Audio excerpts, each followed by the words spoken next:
Hello, everyone, and welcome back to another episode of the Turning Point Podcast. My name is Ben, and I'm joined here once again by Lewin. How are we doing, my friend? I'm doing good. You doing good? Yeah, you've been busy at work. Yeah, I really Yeah, have yeah, it's good though. You're back at work. on my morning off. I needed that. Yeah, yeah. It's your morning off, and I'm like, you're coming to record a podcast. So Hey, you don't. Yeah, I'm good. I'm good. I've been busy. I've been doing some uni assessments. You know how it is. good fun. Just as fun as work. Yeah, I spent like 6 hours yesterday doing uni assessments. It was great fun. Yep. But we got a big episode this episode. Huge. We're going to be diving deep into The Last of Us Part 2. We're going to be doing full spoilers, so straight up right now, if you haven't played the game, fuck off. Because we're going to go deep. I don't think we're going to I don't really know. I've kind of structured it. I don't think we're going to do like a review per se. It's more just going to be a bit of a discussion on it. I don't know. That's what we normally do, I think. I don't really know. We don't But we're doing... until the bullshit number comes up at the end. Yeah, the bullshit rating. I told our guest, we've got a guest this episode, and I'll introduce him in a sec, but I told our guest about our bullshit ratings. So that should be an interesting experience. But we're also going to be talking about... we're not going to cover EA Play, because I don't think there was really anything of note from EA Play to talk about. But we are going to briefly touch on the Cyberpunk 2077 stream, and also the Avengers gameplay stream that happened like a week or so ago as well. So, yeah, we'll do a bit of that. But before I introduce our guest for this episode, I've got a quick announcement to make, Lewin. We're finally sponsored And by Shadow Legends. we are finally sponsored by Raid Shadow Legends. Yes. So we're finally back up on Spotify. Sweet. It's been what? 3 months? 3 months. Yeah. Yeah. So, for those who don't know, first 2 episodes were available on Spotify. And then after that, from episode 3 onwards, they weren't available. Like, we just couldn't get them on Spotify because I didn't pay the podcast people. So they decided to take the podcast down. But I spammed the shit out of that podcast platform the other day by just uploading episode 3, 4, 5, 6, and 7 back to back. But they are all available on Spotify. So now when I say at the end of the podcast that the podcast is available on Spotify, the link is in the description below. It actually is. It actually is. That's exciting. So that's just a quick announcement. Also, I have a little something special planned for our 10th episode, which is the next episode, because we're on episode number 9 now. Yeah. And you've seen a little sneak peek, or at least a work in progress version. I'm not going to say what it is, but we've got a little something planned for episode 10, so look out for that. That's going to be exciting. I'm looking. Yeah. But let's get into the show. We got a big show this week. And to help us this week, I've brought in a special guest. It's been a few episodes since we last had a guest on, and he's a good mate of mine from, I don't know, way back in the day. Back in the day. Yeah. But he doesn't have a YouTube channel or anything to promote, but he's just a mate of mine. We just brought him on. But the reason why I brought him on is because he's a big Naughty Dog fan, and I thought it'd be great to get him on to chat about The Last of Us Part 2. So it's my friend Jacob. So welcome to the podcast, man. How you doing? I'm pretty good. Thanks for having me here. That's good. That's good. But yeah, so the way this is going to work is we're kind of going to go through, we've got a few segments. We're going to have a few topics, and then we'll kind of just ramble about The Last of Us Part 2 for a bit. Sounds good to me. Sounds great. Sounds great. But yeah, let's just... What was that? Sounds great to me. Fantastic. I'm glad it sounds great to you, Lewin. Hey, I was just joining in. Okay, I get it. How dare you? But anyway, yeah, let's just get straight into the episode. We'll start off with a very quick catch-up segment. So since Jacob is our guest this week, basically the way the catch-up segment works is we kind of just talk about some shit we've been watching, playing, I don't know. Whatever. So what have you been up to lately? What have you been doing? Well, basically, I've been playing lots of Doom Eternal. I've actually Nice. got the only thing I've really need to do is I want to do an all cheats run, and I want to see how good I can go with the game set to max. I'll probably die within the first 5 minutes, but I digress. And I've been playing a bit of Resident Evil 3. The original or remake? Both, but mostly the remake, just because it's the newest one. Fuck, I love the remake. It's really good. We actually did a review on it a few episodes back. I should go back and check it out. Yeah. News our trend of Resident Evil popping up in podcasts. Yep. Yeah, And we, also, we have things that pop up in like every episode. So, like Doctor Who is one of them. Usually we find some excuse to talk about Doctor Who for a Yep. bit. Resident Evil has been popping up every episode since I think the episode with Tom. We've just been kind of talking about it. I'm going to continue that trend this episode, by the way. And what else have we been bringing up? We haven't really been... I mean, we did a couple like Star Wars themed episodes, but like, I don't know, there seems to be like these things that just keep popping up. And one of these days we might actually review the Joker as well. So look out for that. and one When thing the I've world been ends, we will finally review that fucking film. exactly right. One game I've been playing way too much of is Animal Crossing: New Horizons. Yes. Because for years I've been told I should check out Animal Crossing. When I got a 3DS, people were saying I should play New Leaf on 3DS, and I waited until it was $30, and I played a few hours of it over a couple of days. I went, yeah, this is neat, but I'm not a big life sim person. I don't think how well this will resonate with me, and because at the time I was a fucking idiot, I'm like, oh yeah, I'm gonna spend $80 on the new Switch version, and then not long after buying it, before playing it, I was like, man, you're an idiot. You're gonna spend all this money on it. You're gonna play it once, and then that'll be the end of it. To my wholesomely pleasant surprise, I've been playing it pretty much every day, and I've done pretty much almost everything that I've ever wanted to do in it. It's crazy. And I've put almost 200 hours into it, which is crazy because the amount of games that I've put over 100 hours into, I can count on my fingers, probably not including my thumbs. So the fact that I can put 200 hours into a game is practically unheard of. So I'm actually pleasantly surprised that I'm A lot of enjoying it people as much really as it is. like that game. It's very good. I don't know. What do you think of it, Lewin? I personally really enjoy Animal Crossing. I bought it like a week after it came out. Good shit. Nice to just relax and play. That's good. I've never played it and have no desire to, but I'm glad people enjoy it. Anything else you've been doing? Let's playing Doom Eternal and Horizon. That's about it. Yeah, Doom Eternal, Last of Us 1 and 2, I mean, yeah, well, Resident Evil 3, and Animal Crossing. That's pretty much all I've Sweet. been doing. What about you, Lewin? What have you been up to lately? What have you been up to? What are you doing? What's going on in your neck of the woods? I feel like I'm being led into something here, but I don't know. Last of Us 1 multiplayer, non-stop, almost done. 4 more weeks to go in game, and then I'm fucking done with it. Never have to take 4 that again. weeks. Yeah, I know. It's 4 weeks. Why? What? you need to complete 12 weeks at a time, which is 7 games a week. So that's 86 games per run, and you gotta do that twice. Why? For the trophy, man.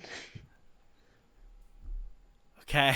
I need it for the trophy. I'm gonna platinum. Fair enough. We've discussed Fair enough. my platinum whoring enough on this podcast that you should be used to this by now. Yeah, no, I get it. I'm just like, that's such a dumb trophy. It is. Why is that a thing? No, it's dumb because it's 2 trophies. If it was just Oh, God. bigger problem with it. No, so I think they should have just done it the same way that Uncharted 2 and 3 do it. It's like, here are all the single player trophies, and then the multiplayer trophies at the bottom. And it's like, oh, there's only like 2 of them.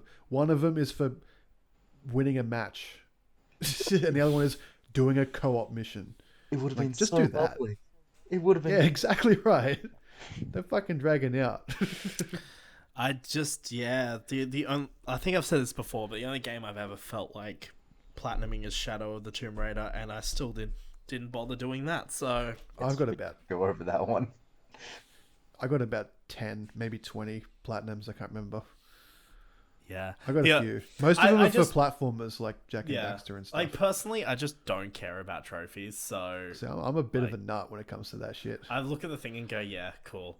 My favorite trophy, though, I don't know if I've told you this, Jacob. I'm pretty sure I've told Lou on this in a past episode, but my favorite trophy is it's in Rise of the Tomb Raider, and it's you've got to throw 3 chickens in the air and hit them with an arrow while they're in the air, and that's a trophy. And I was like, this seems simple enough. It's not. No, it's I've tried really it. fucking difficult. Because I tried getting that achievement on the Xbox Yeah. version, and it's a pain in the ass. Yeah, I just gave up. I was like, I'm not doing this. Why am I doing this? And then that was at that point I gave up trying to platinum that game. I was just like, I don't want to do this. And then Shadow of the Tomb Raider, I kind of just never got around. I've played that game 5 times, and I just never got around to being like, oh, what are the trophies? I should probably, look those up and see what I need to do. I just play the game, basically. So, but that's cool, though. I'm, sweet. And what else you been up to? Anything else? Just playing some Last of Us. Is that it? The multiplayer. How is the multiplayer, actually? Because I've never played it.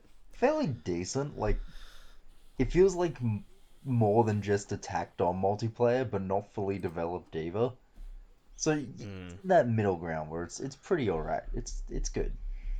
It kind of reminds me of Uncharted 2's multiplayer. It's like, this doesn't need to be here, but I'm still having a lot of fun. I think the only Naughty Dog multiplayer I've ever played was Uncharted 4. I played That one wasn't too bad either. But I'm pretty sure, didn't we play... I don't know if it was you, but I'm pretty sure... I remember back in the day when we were like GTAing all the time, I'm pretty sure some of us play. I don't know if you were there, but some of us played Uncharted 4. And it was broken at the time. Holy fuck. I played... That's all I remember of it, and I was just refused to touch it ever again. I played the shit out of the beta. Actually, no, I think it might have been the beta I played, actually. Okay. I played the shit out of the beta, and then I only played the multiplayer to get all of the trophies required for platinum, and then I just went straight back to the campaign. I think look, I mean, I don't really play a lot of multiplayer. Neither do I. These like action adventure kind of games. I think the multiplayer modes are usually kind of just Tacked whatever. on, yeah. The one I actually have played a bit of is the Tomb Raider 2013 multiplayer. That thing, So holy fuck. What an experience that game is. I love that so much. It's so just fucking insane. Like, it's so insanely bad, but I love it so much. Like, the amount of bullshit deaths that happen while playing Tomb Raider multiplayer is just insane. Anyway, that's my little thoughts on action adventure multiplayer games. I think it's kind of shit, but cool. Well, anything else you've been doing, or has it just been? you got me to watch the Cyberpunk stream last night, so I did that. And I I did that too. I'll preface now, I don't care for Cyberpunk at the moment anymore because of the delays. But Interesting. the trailer was good, and it made me go watch Blade Runner, the original Blade Runner, for the first time. So Nice. I spent a couple hours last night watching Blade Runner. That's cool. I had to watch Blade Runner for school. I don't know if you did that, Jacob. No. But I did. I watched Blade Runner after school. Yeah, so I had to do it in high school. Which is probably why I appreciate the movie a lot more than you do. I hate that movie so much. Oh, Only I love because that movie. I did it in school, and I was just... I was done. I'm done with that film. I get it, yeah. I do appreciate it more now, like 10 years later, but at the time, I was like, this movie's fucking shit. I hate having... I watched that so many times and wrote an essay about it, and we talked about it in class nonstop, and I was just like, this is shit. I don't care for this film at all. I'm not interested. And then I was like that for years. And then like over time, I've found a bit more of an appreciation for it as a piece of art. Yeah. I still don't like the film though, and I think it's just purely because I think school just ruined that experience for me. I can might see wait that. maybe like 20, 30 years, and then I might just come back in and maybe watch it again, and maybe after like by that point 40 years since I'd done it in school, maybe I might like it. I do like this. I do enjoy the sequel though. Yeah. I liked see it, which is sequel. exactly why I watched the original. I was like, I'm going to watch Blade Runner 2049. And then I saw the runtime of 2047 minutes. I'm like, I need to be up at like fucking 9. So I'm just not going to do that. Yeah. You could have watched it while we were faffing about over here. It's funny because I actually have a comparison to Blade Runner that I'll bring up in our last week's discussion, but that's not here. That's there. Yeah, So, let's keep this structured. We Yep. we normally don't have structured episodes, but I'm really trying my best. But that's cool. Yeah, I've been well, I mean, I got my new PC. And I bought a new monitor for it as well, actually. I've got this nice, lovely monitor, which is quite nice. But yeah, no, I've been kind of just messing around with the PC for a bit, just playing a bit of Battlefront 2, a bit of GTA 5, just kind of messing around with mods and stuff. So I've got a lot of mods for Battlefront 2, which are pretty cool. So I've just been kind of, just messing around with that a bit. And I've also been playing Resident Evil 7. See, there it is. Yay! There's Resident Evil. No, I've been playing Resident Evil 7, actually. When I finished The Last of Us 2, I decided to jump straight in and play 7. I've only played it for like maybe an hour or so. I haven't really played a hell of a lot of it. But I'm like, kind of, where am I up to? I've got the first... I'm at the house still. And I've got the first dog head thing in the door. Yeah. So I've done that. And that's about where I'm up to. It gets. I've really been good. down in like the little basement thing, and I'm really enjoying that game. I love Resident Evil 7. It was the game that got me back into Resident Evil. Yeah, wow, you've both just said the same thing. But yeah, I'm really enjoying 7. I will say though, Ethan is the most chill guy. Like, I love that. Yeah, he's so chill about literally anything that happens to him in that game or just happens around him. It's amazing. I love it so much. I wish he was kind of more interesting as a character, but then it would be hard because it's a first-person game. They're trying to usually use that tool as a way to vicariously live through him. You project yourself onto him. Yeah, it's kind of hard when he's a very game. Yeah, I mean, I think it's just kind of interesting. Like, I mean, for me, because this is my experience. Like, I've come from Resident Evil 2 and 3, the remakes, straight into this, and it's like, I wish Ethan was more interesting. But I also like that he's just so chill and doesn't really give a fuck, because it makes for some great entertainment for me. Just watching him play. Like, the bit where he gets his hand cut off, he's like screaming and shit, but then he's just like really chill about it afterwards. He's just like holding his arm and just kind of like wandering around and like, oh, what's this? Or, oh, let's open this drawer, and he's just holding his 7 fucking arm. It's great. I love it so much. But yeah, I've been playing that. I've been messing around with some mods. I've been playing. There's a mod for GTA 5 that I've been playing, which is called LSPDFR. It's basically a police simulator mod. Yep. And I did try to play the GTA 4 version, which is LCPDFR, back in the day, and I couldn't because my computer was shit and barely ran GTA 4. Where now I've got a decent little beast of a machine. And I'm gonna argue it's actually, even though it's not like top of the range, like it's got decent processor. It's only got 16 gigs of RAM. Even though I was kind of told I should get 32, but I was like, you know what, 16 will be enough for what I'm using it for. But the graphics card is like, it's not top of the range, but it's close. Like, it's up there. I'm like, it's a bit overkill for what I need, but it's okay. It's fine. It was on sale. It was end of financial year sales, so why not, you know? But the cool thing is, like, I can upgrade it over time. So, like, I mainly bought it for editing and doing things like that. The last podcast, Lewin, I edited on this PC literally the day I got it. I edited that podcast, and it was so smooth. It was great. It was such a great experience just editing that podcast. I didn't actually have to fight my computer to edit it or render it out. So it was nice doing that. So I'm looking forward to editing this. I might actually be more inclined to edit them. I even made a little thumbnail. Did you see the little thumbnail that I made? Thumbnail you made. It's got like the little lines. I made some little lines and added multiple pictures in rather than just having one generic picture with the logo. But it's great. But things are going to be changing around here on the podcast. I've got a few little things I'm working on. They're not done yet, but we might have some different things happening from the next episode onwards, hopefully, if I get my act together. Yeah, it might be. Yeah, I might just save it till the start of next year. There's a quick tangent on Resident Evil 7, if I just Oh yeah, let's jump back if to Resi 7. yeah, if I just talk about what I like about that game, hopefully that will get a good idea of what I look for in stories and stuff like that when we talk about Last of Us Part 2. But I'm a huge movie buff, and horror is a really good genre for me. I love how Resident Evil 7, there's a lot of different segments, and each segment is a very heavy homage to a classic horror film. Yeah. Like the intro where you're at the guest house and you find Mia is straight up Evil Dead. And Evil Dead 2 and the first ones were all the Evil Dead movies. Evil Dead 2 is my favorite horror, in quotes, movie ever, and I just love to see that. Then when you get to the main house where Jack is roaming, that's heavily Texas Chainsaw Massacre.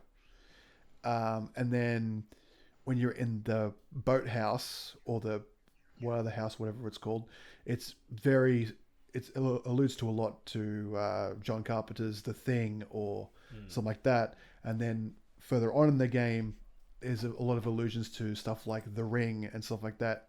When you fight Lucas, it's very much like Saw and stuff like that. Each chunk of the game is its own little homage to classic horror films, and I just feel myself really wrapped up in that. I would say it's certainly a different experience jumping out from Resident Evil 3 and 2.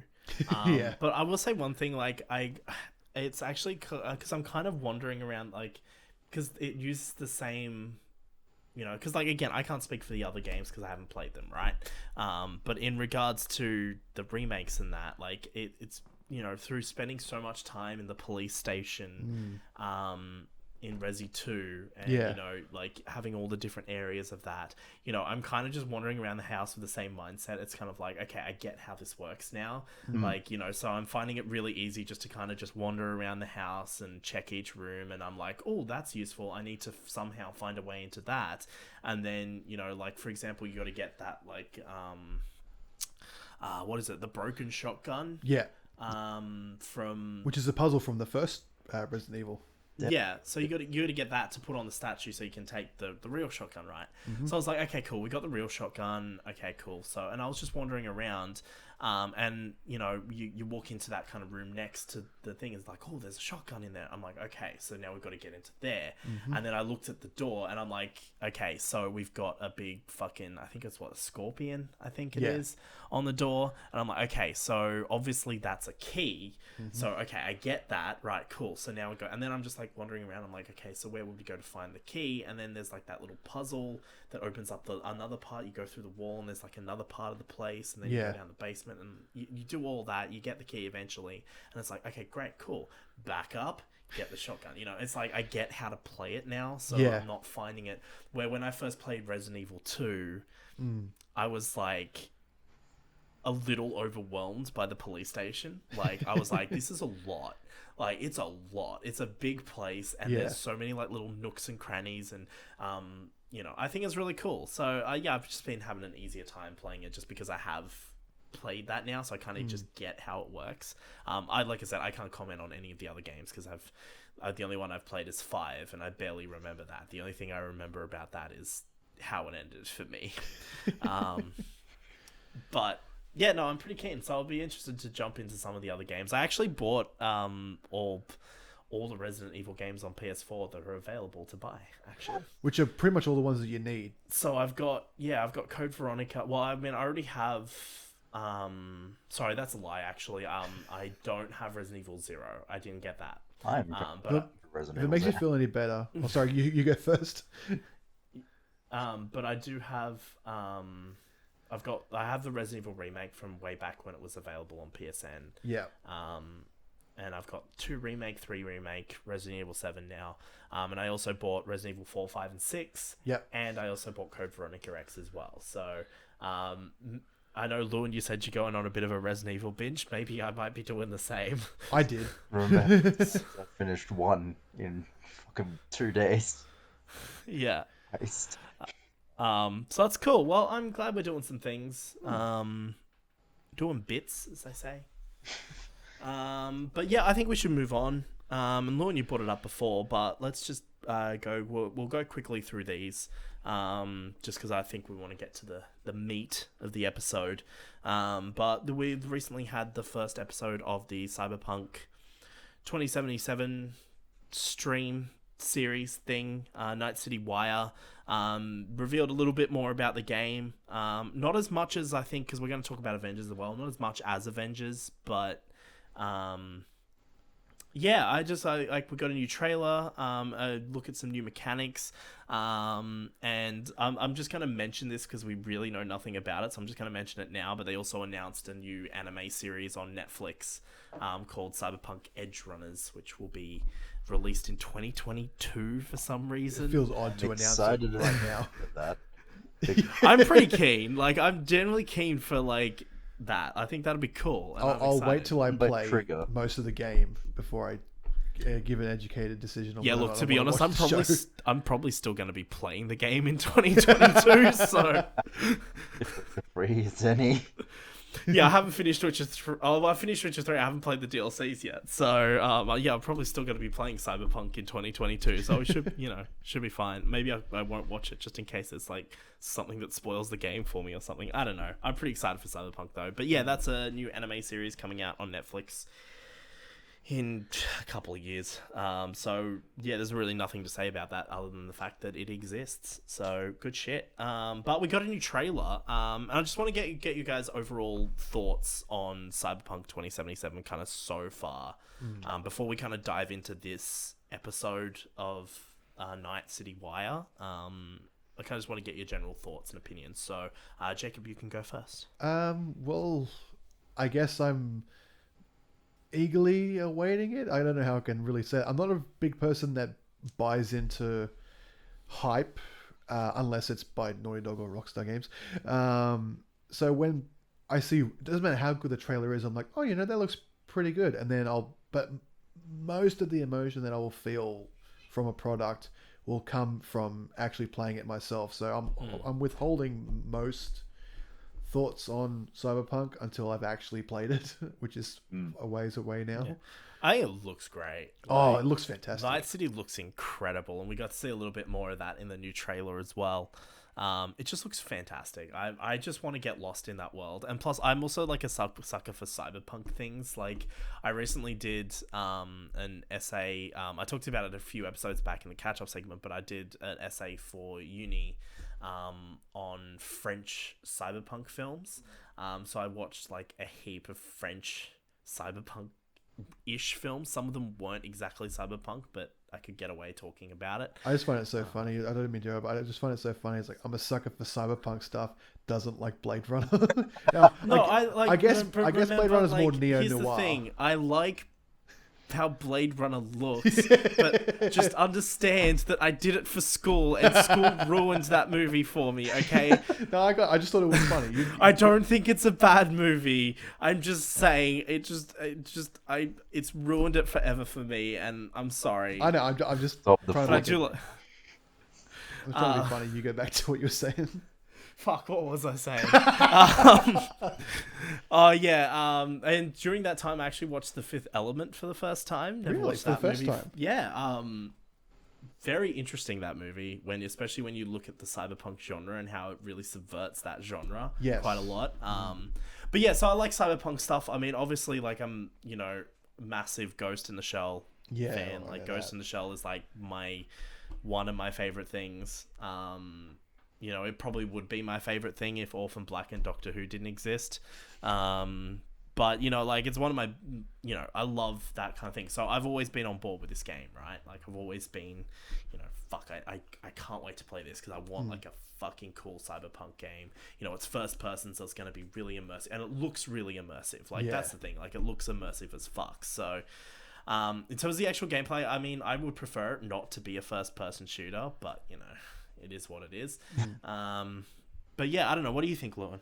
I think I'm sort of in the same boat as Jacob. I'm kind of awaiting it eagerly.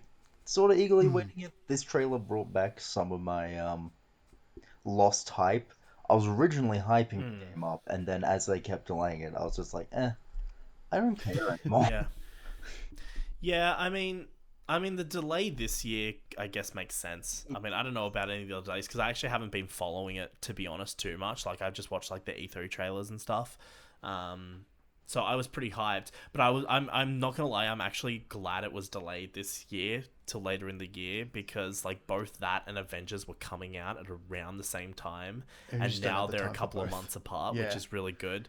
Because I was like, fuck, like back in January, I was like, okay, shit. So we've got Resident Evil 3, we've got fucking whatever else comes out, and then we've got like Avengers and Cyberpunk and The Last of Us all coming out around the same time, give or take. And I was like, fuck, man, that's a lot to come out in such a short amount of time. So I'm kind of glad it was delayed, and like, because back then, obviously, all the games were just like fucking pushed back. And then Last of Us was pushed forward. But I think the only reason that happened was because of the leaks as well.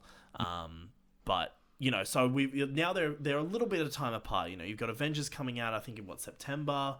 And then you've got Cyberpunk in November. So I think, having those two big games come out in a bit of time apart, I think is going to be much better for me anyway.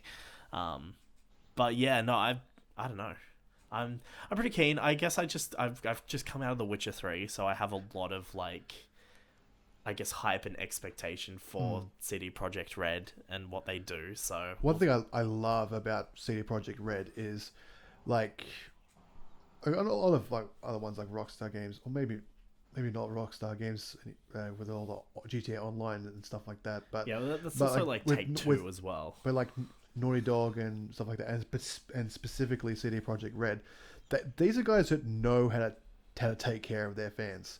Yeah, these are the guys that every single copy of The Witcher 3 comes with stickers, an art book, and a personal thank you note saying thank you for buying our game. And you get a map. It's the point, and the map, and it's the point where in order to fit that stuff in the Switch version, every single copy comes in a cardboard box, just so we can fit all that thank you stuff in there. And speaking of which, most Switch games come on like an 8 GB cartridge, and then Activision is the biggest culprit of this.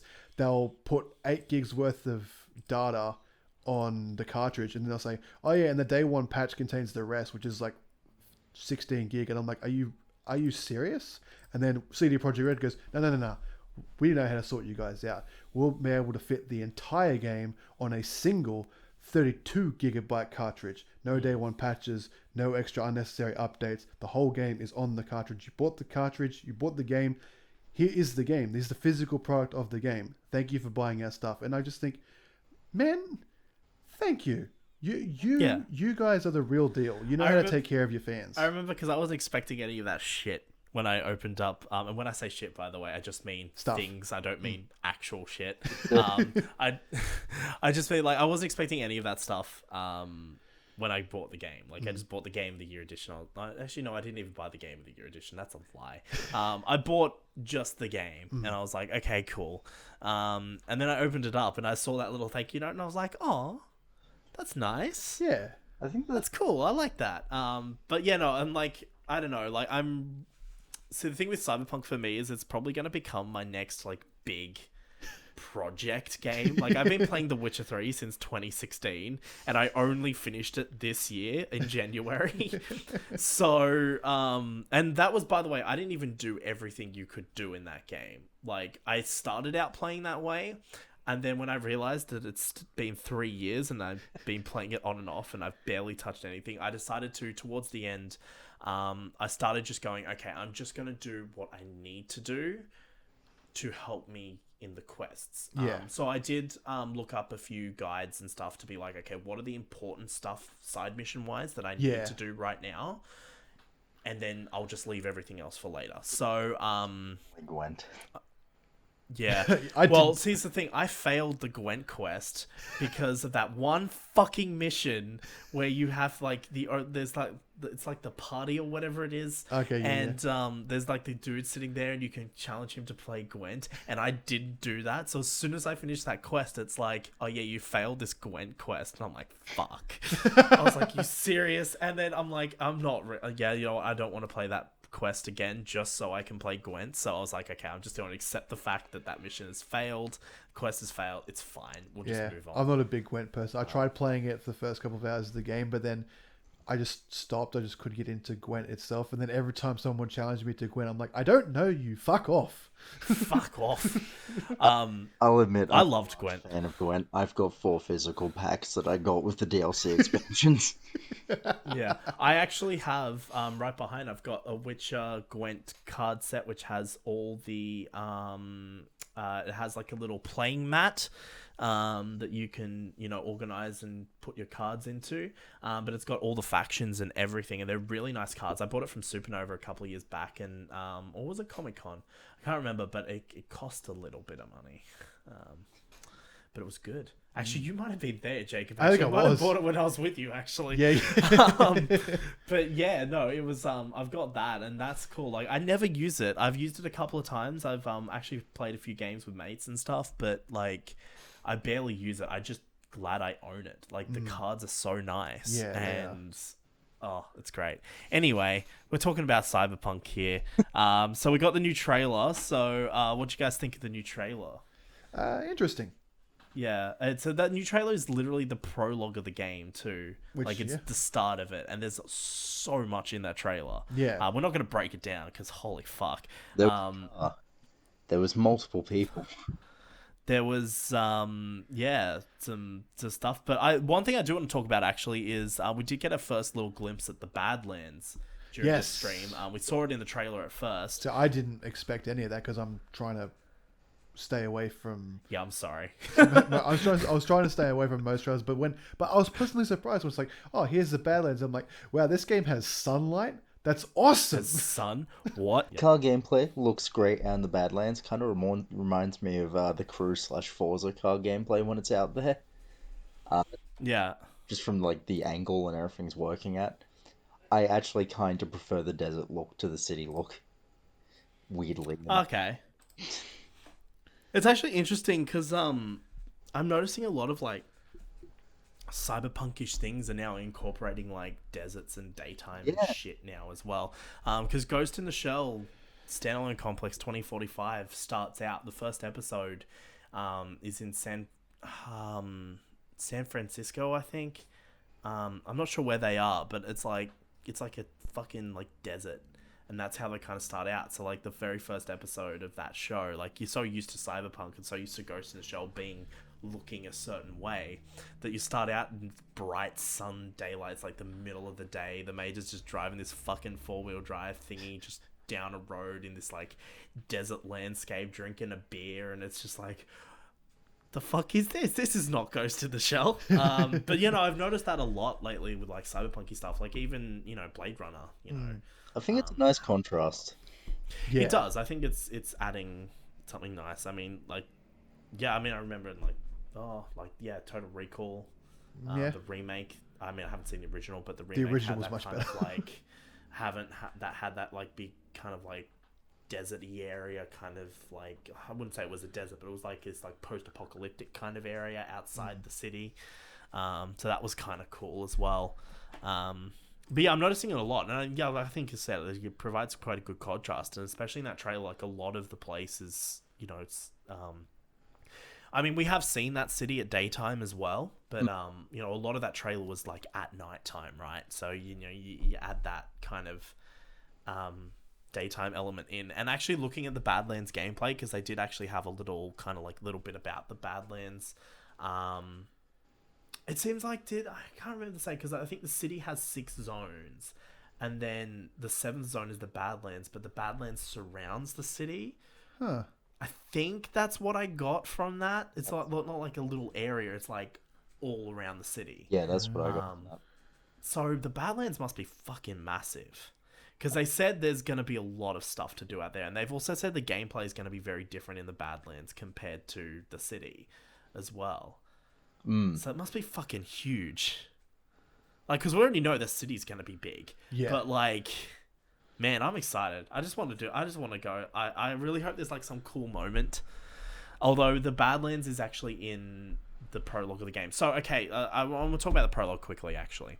So, at the same time as this stream happened, a lot of YouTubers and media and that were able to post their thoughts on the game. They were able to play the game a couple of weeks back, and they were actually from what I heard, they were able to play about the first 5 hours or so of the game, something like that. And from what my understanding is when you create your character and you create your backstory, there's 3 different prologues.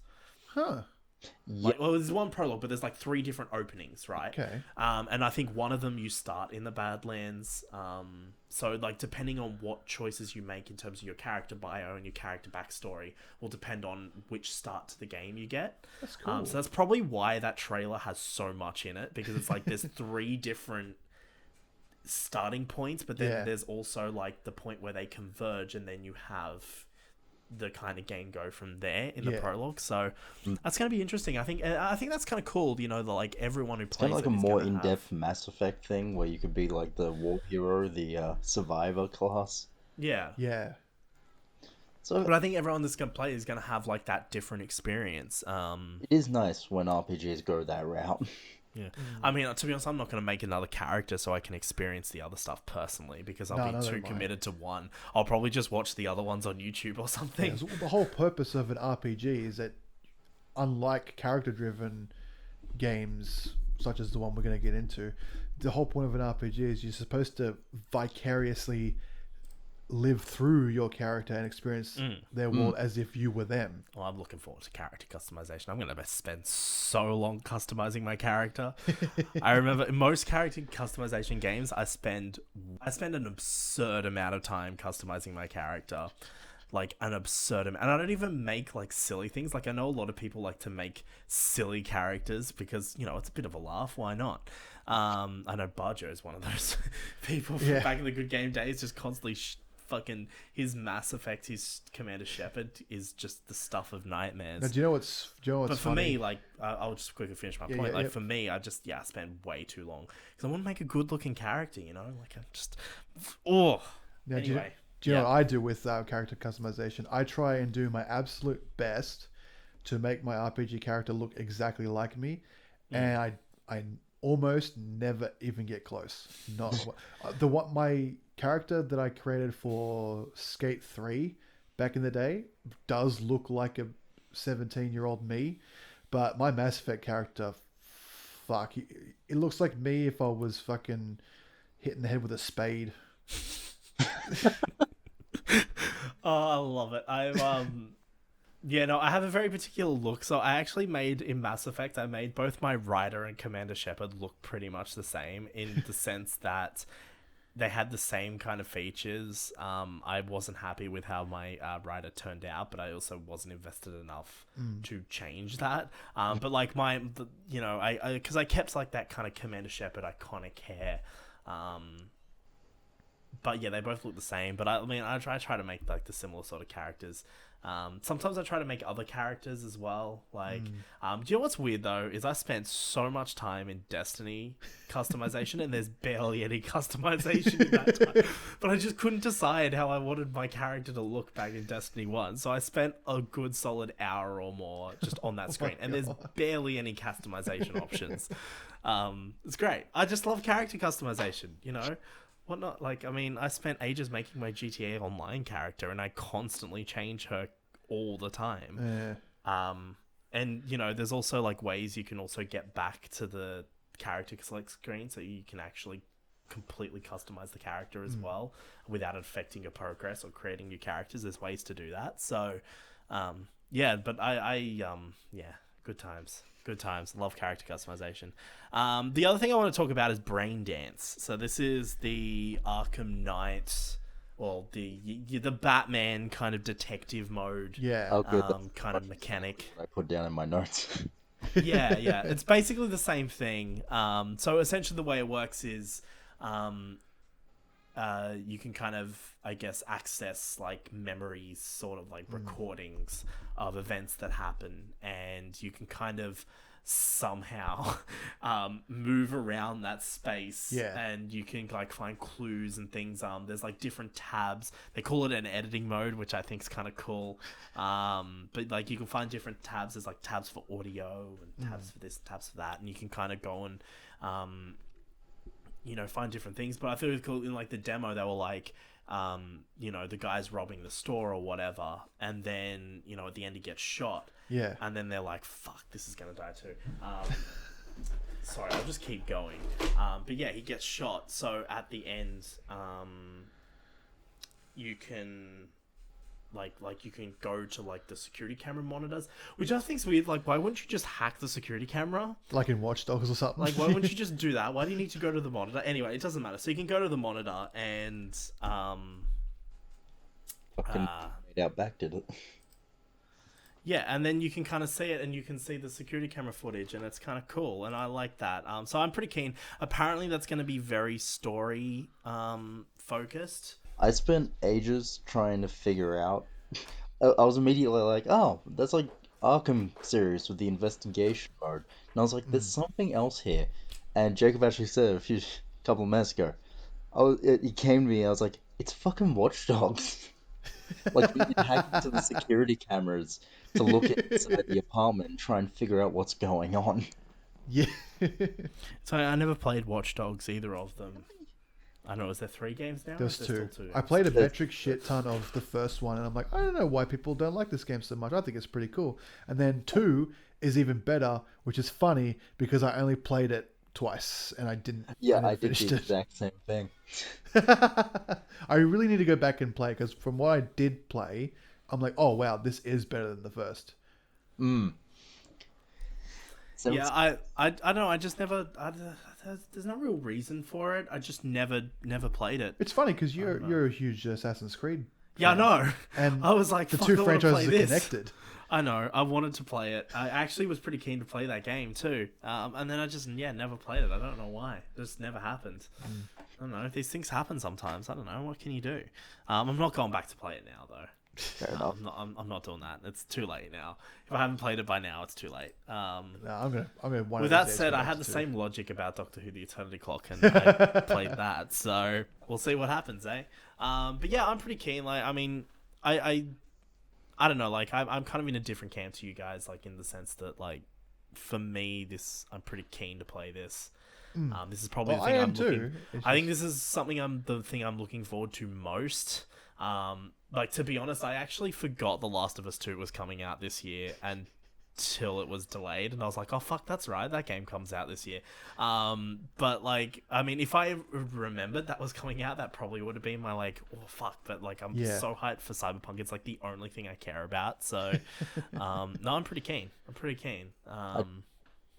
It's not really related to the gameplay per se. I do just want to say, they mentioned the Xbox Series X getting a free upgrade, and then they mentioned the PS5 getting a free upgrade, which I think is a really good sign for any game I'm going to play on PS4 in the latter half of this year.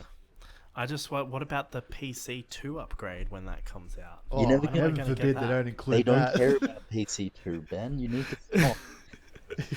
stop. I'll just upgrade my PC one. It's okay. Yeah, the only thing that worries me is I'm a big physical edition person.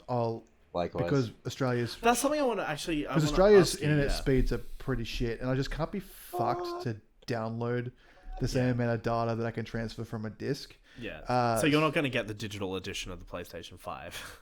Oh, absolutely not. Yeah. I wouldn't be caught dead with that thing in my house. I think it would be fine if, like, I mean, I get what you're saying about the physical copies, and I agree. But I think it would be fine if we had the infrastructure for it. Yeah. But we don't have the infrastructure for it. So I think they should just not sell the digital edition in Australia at all. Like, at all. Just don't sell it. No one's going to buy it. Yeah. Well, I know people are going to buy it because they're fucking morons. But, you know, I think just sell the standard console. It's fine. like, although, to be honest, I do like the look of the digital edition a bit more. I like how it's like slimmer and it doesn't have it's fine. It doesn't matter. Because Anyway, like I can understand the cross buy between PS4 and PS5 and Xbox One, Xbox Series X. Sorry, you might say, oh yeah. Name. So, Series X. or whatever. I don't give a fuck about the names. Anyway, yeah, keep going. I have an Xbox One and I'm a fan of it. I don't really care what it's fucking called as long as it plays good games. But I can understand. It's perfectly understandable to have. Oh yeah, the digital version is cross buy, and you can once you buy one, you have the license for the other. But I want to see how they handle the physical edition because I'm gonna buy the physical version on probably I'm also PS4. going to buy the physical version because it's going to replace my PS4 as my Blu-ray player. I'm going to retire the old PS4 and I mean, I'm not going to get the PS5 straight away. It's probably going to be at least a year before I get the PS5, but I'll probably wait until like Horizon comes out or something. But like, like it's going to replace that my PS4 is like my everyday media thing, so I like consume Netflix and YouTube and you can watch your Blu-rays. You can watch your 4K disc of Tomb Raider. I can, yeah, I have that. But you know, like it's just all those things that like, you know, that's what like whenever a new console comes out, that's what it's replacing mainly is just more of a general media system, right? Like I used to use my PS3 for fucking everything. I don't anymore because I got the PS4, and it'll be the same with the PS5. So that's why I'm gonna buy the physical edition. Not so much because of the physical games, although, you know, obviously because I want a fucking Blu-ray player. I want to be able to pop a Blu-ray in and play it. And also, I love hoarding huge collections of physical games. That will never die for me. I will always prefer a physical copy to a digital. I enjoy it too, but like recently, and by recently I mean 2 years ago, I got rid of the majority of my physical collection of stuff. Yeah, you gave most of them to me. I did because I do like to. Because you took a bunch of shit, and I'm like, "Do you want this?" And you're like, "Yeah." But no, of course I do. I love physical games. I've got like my PS2 collection behind you there. I just couldn't bring myself to get rid of it, but I got rid of the majority of my PS3 games, and now basically all I have is PS4 with a few PS3 games, and obviously my Tomb Raiders and things like that. But I still want to buy like physical games. Yeah. But like it's just I'm more now thinking of like, okay, space wise. Yeah. Nah. But back to anyway, keep going. Back to Cyberpunk. What makes me interested is because I'm going to be buying the physical version on probably PS4, and I want to see how they incorporate cross-buy on that. Does it come with a code? Pardon, what was that, Lewin? The way they did it back on when the PS4 came out, it cost money, which was fairly shit, but I guess understandable. I think you put the disc into the PS4, and you could go to the PSN store, and it cost $10 for an upgrade.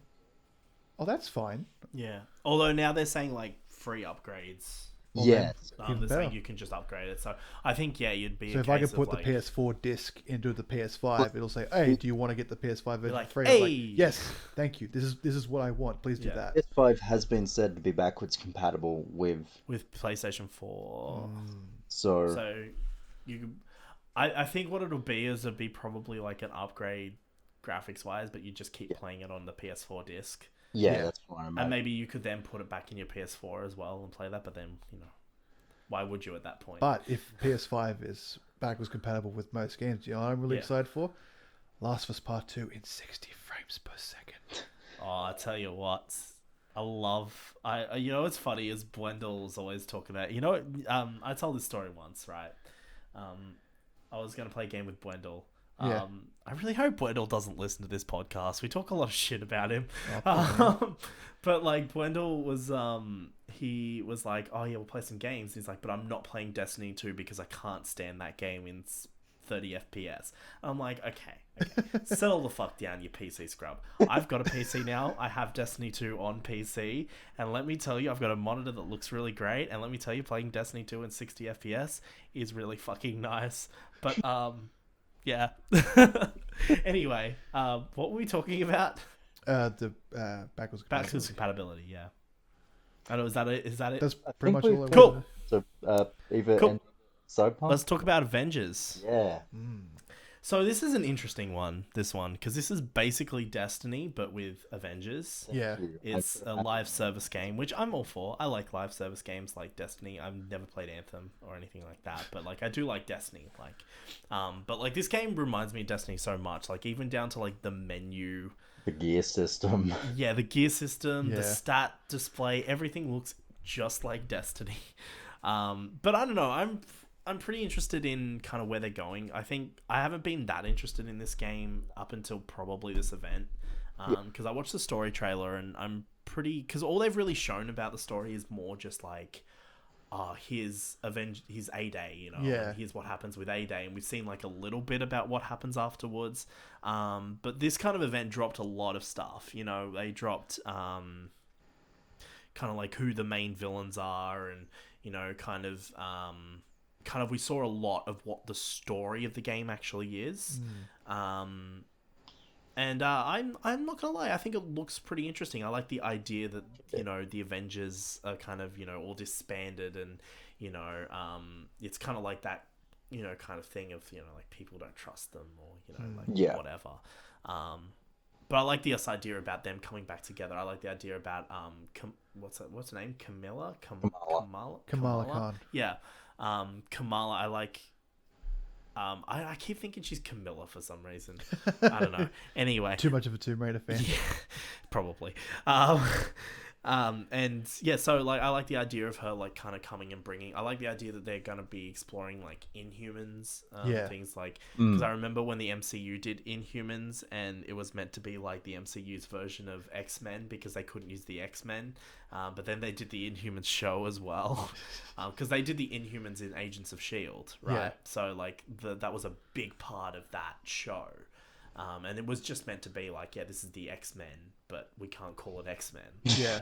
And it's very much the same in this game. Like, they're like, oh, Inhumans, it's just fucking X-Men. Like, it's the same thing. But I'm pretty keen. I'm keen to see, like, different people with different powers. And I know they're going to be adding new heroes and content to the game as in the long run. Like, Yeah. it's a live service game where they're constantly going to be adding stuff to it.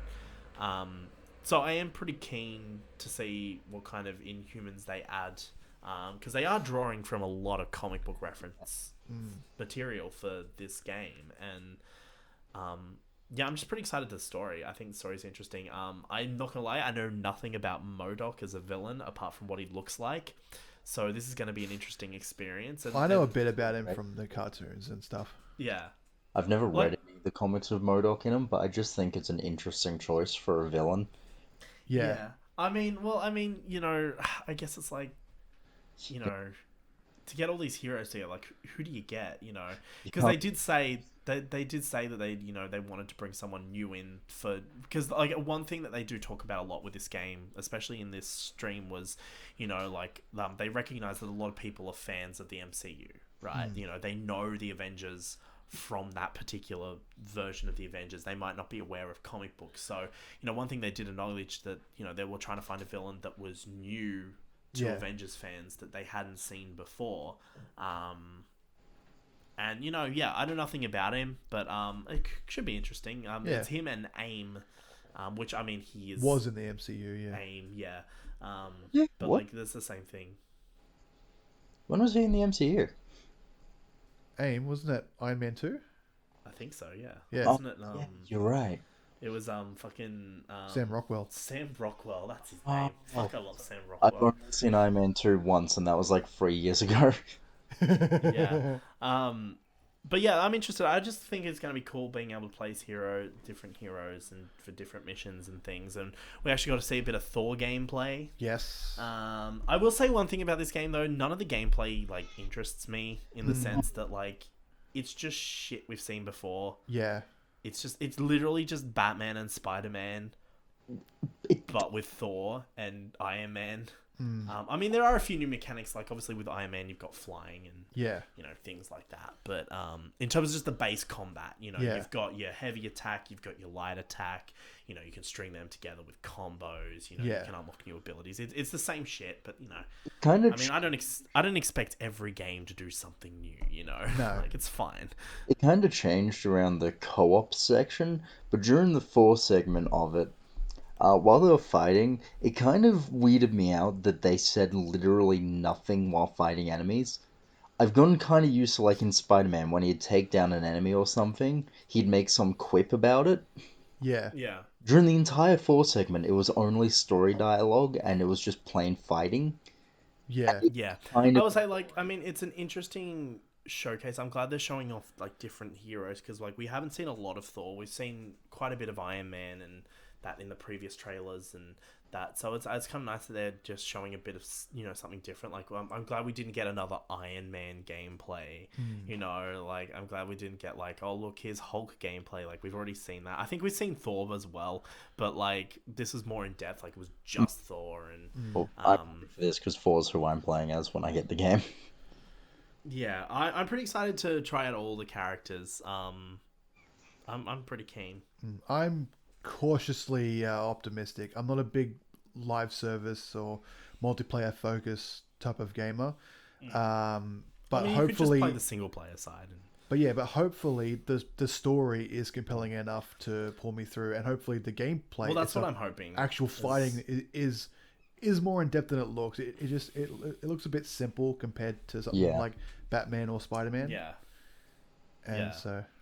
But I mean, they've also got a lot of characters, so maybe it's just like, you know, because a lot of them are going to play the same in the sense that, like, you know, the button combos are kind of going to be the same, but like the abilities and things are going to be different. So I think it's just like, in that case, it's probably just trying, like, how do we have the most simplistic combat system that works for all the characters, and then we can kind of tweak and change for each character, rather than being like, okay, this character has this system, this character has this system, and you know, it's probably just easier to develop. I think it's just be like, all right, here's just the basic, this is the template, and then we can just mold the hero to that template, rather than being like, okay, well, how the fuck does Hulk play compared to others, you know?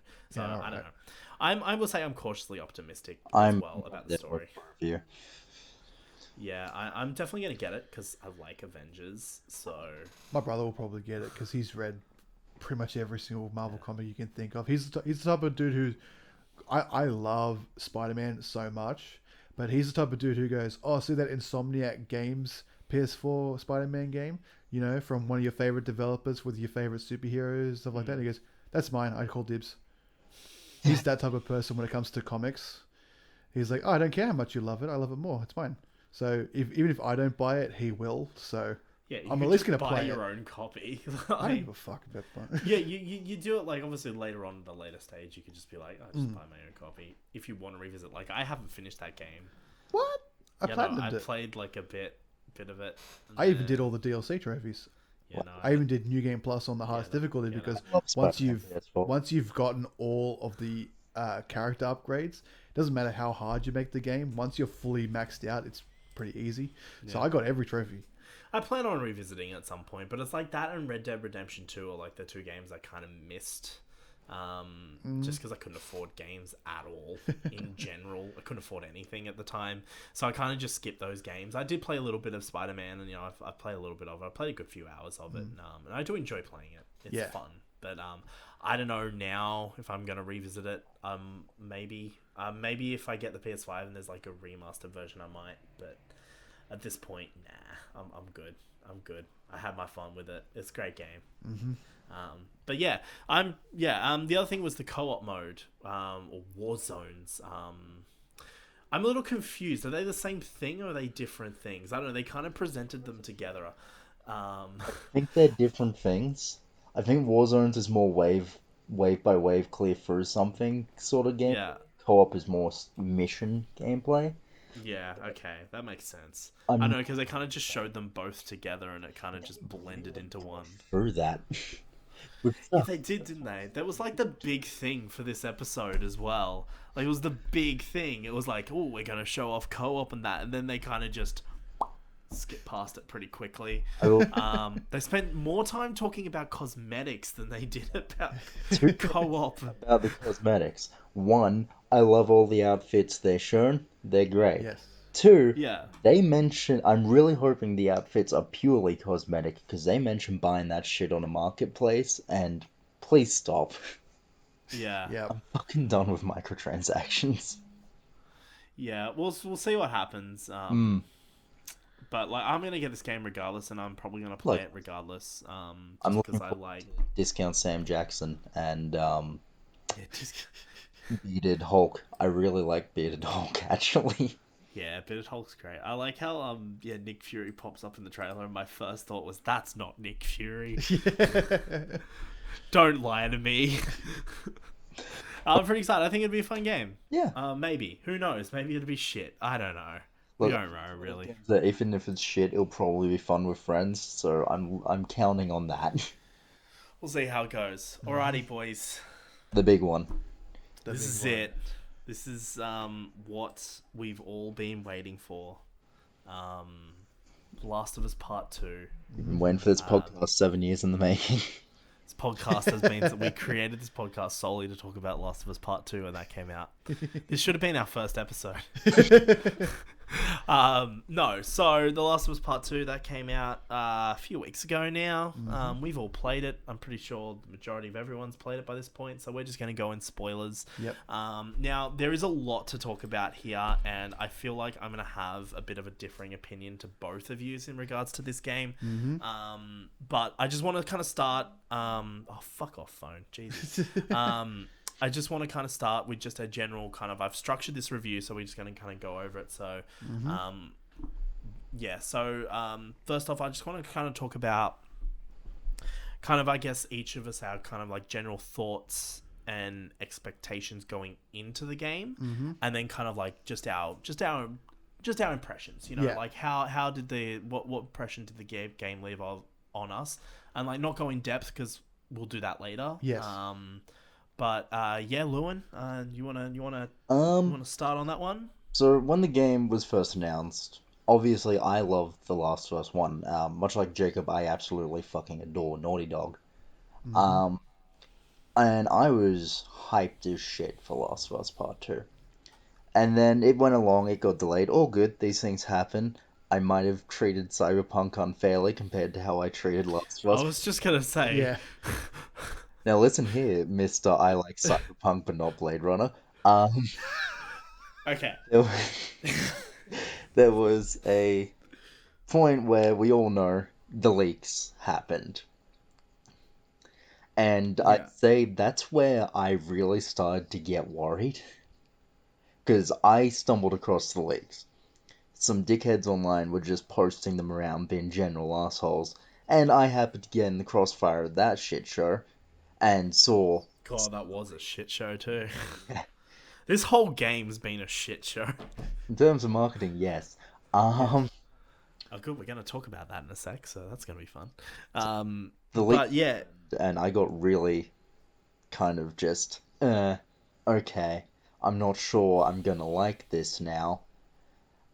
Picked up the game day one, as I got it digital, and then I ended up getting the collector's edition because that statue is fucking sweet. It sure is. I got that too. nice. I can't afford that, but it does look nice. And I paid it like off months ago. Okay, fair enough. Then I played through it, and personally, I love it. Personally, That's great. I'm glad. I'm glad. that's my general. Then I look forward to everyone's comments. Because someone said they like this game, so we'll see how that goes. Yeah. Jacob, what about you, my friend? How are you doing? Well- what do you think? Well, think of it this way. You brought me on because you knew I was a huge, humongous Naughty Dog fan. Naughty Dog has been a part of my life as far as I can remember. One of the first games I remember playing was Crash Bandicoot Warped. And the games I played the most, besides maybe San Andreas, on the PS2 was the Jak and Daxter series. And I remember seeing Uncharted when it came out. Couldn't afford a PS3, but I thought once I got a PS3, God, those I were wonder the what days, this weren't they? Uncharted series is like. So Suss this Uncharted series out. What's and then Uncharted 2 turned out to be one of the greatest games that I had ever played in my life. And from that point onward, I'm like, you know what? I'm going to have faith in whatever Naughty Dog brings out. And Last of Us 1 is one of, if not my all-time favorite game. Yeah. So if anyone you can expect to be disappointed or disheartened or basically expect to be disappointed by The Last of Us Part 2, it's me. So all I have to say is, and I know that some people are not going to like what I have to say about this, but I love The Last of Us Part 2. Yes. It's great. Yeah, so me, I had no expectations for this game whatsoever. And the reason why, and I'll explain why, right? Because I am of the very firm belief that The Last of Us doesn't need a sequel. It never needed a sequel. And after playing, and so I have zero expectations. I didn't care in the sense that I don't care what they do because it doesn't matter what they do. You'll always have the first one. It's well, not just that. It doesn't matter what they do. The story is done, and I don't. It doesn't matter if whatever bullshit reason they come up to continue the story. The story's done, and it doesn't need to exist. So that's kind of my thing. So I had no expectations in regards to story or anything. I was like, whatever. You do you, boo, right? Yeah. I will say when the leaks came out, and then actually so much so that I didn't really follow the trailers and that much. Like I can tell you, like, a lot of these trailers I didn't see. I watched them last night when you told me to. Yeah. Well, I've seen them recently. Like, I have seen them here and there, and I've seen bits and pieces. But, like, last year at E3 when they showed some gameplay, I didn't watch that. Like, I saw little clips of it. I was just like, it just looks like more The Last of Us, Yeah. So, like, I didn't really have any expectations. I was just like, whatever, going into it. And I will have to say that I do like this game.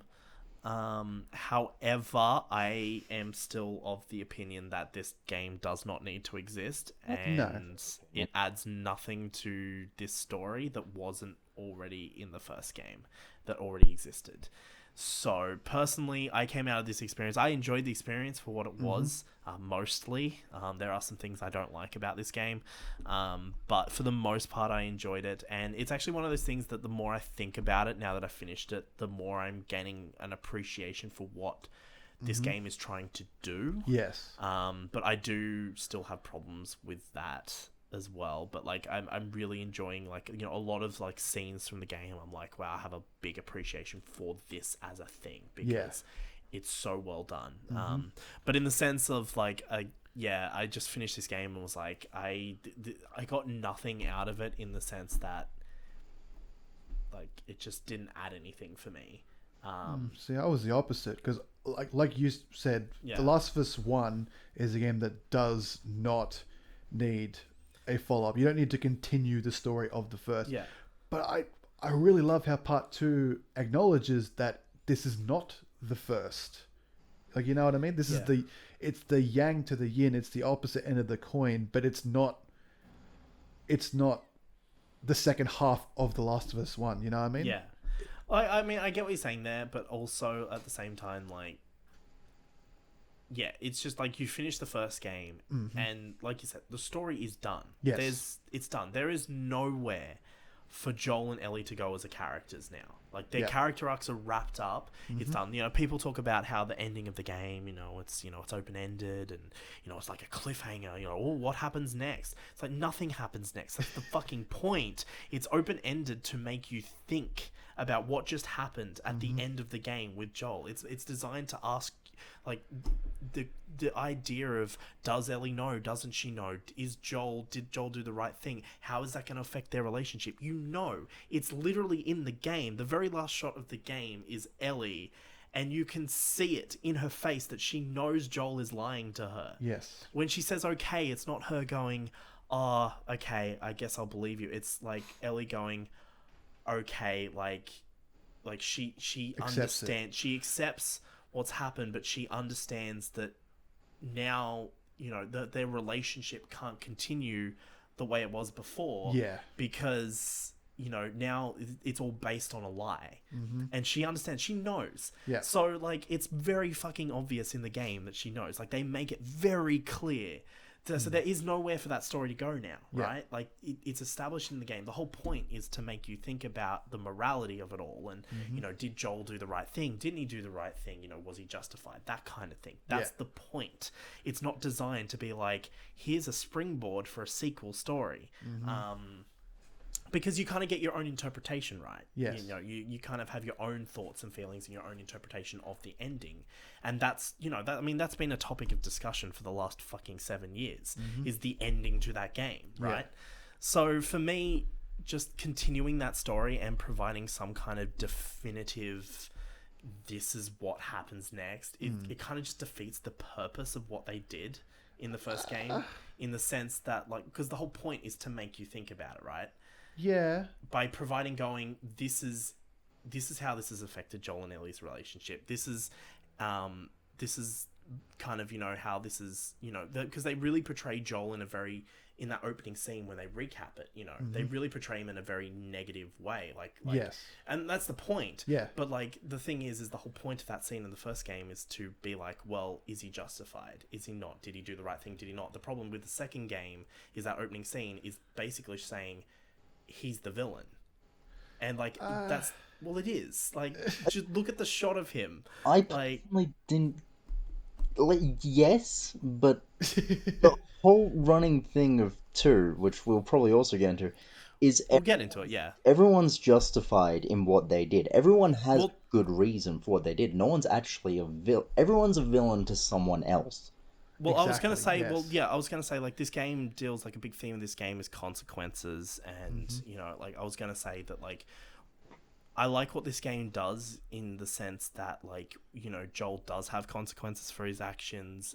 And I do like, what you say, like, there are no good guys and bad guys in this game. I just think that one shot of him at the start of the game where, he looks great. I'm not gonna lie, that shot's fucking cool. But at the same time, it kind of does, it doesn't take away from the ending, but it does kind of more definitively go that, what he's doing is the bad thing.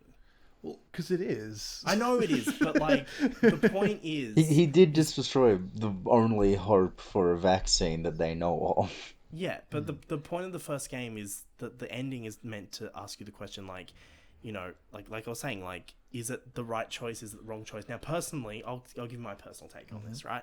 I do believe it was the right choice. Yeah, I agree. In the sense that, there was no guarantee that Ellie would provide a cure. Yeah. There's no guarantee of anything, right? So, and yes, it is a bad choice. It is selfish. I mean, you could argue that, Joel does come across as a bit of a villain in that kind of moment. Yeah. But ultimately, I think he made the right choice in the sense that the world's already fucked. Yeah. The world's fucked. What are you going to do? You're going to Yeah. create a cure, and what? Then what? Like, there's no guarantee of a cure, and You can't the world produce fucking... the world and society is so fucked beyond repair. Yeah. What are you going to do with that cure? Like, so I don't know. I think in that sense that he did make the right call, but then it's all about perspective, right? Yeah. Yeah.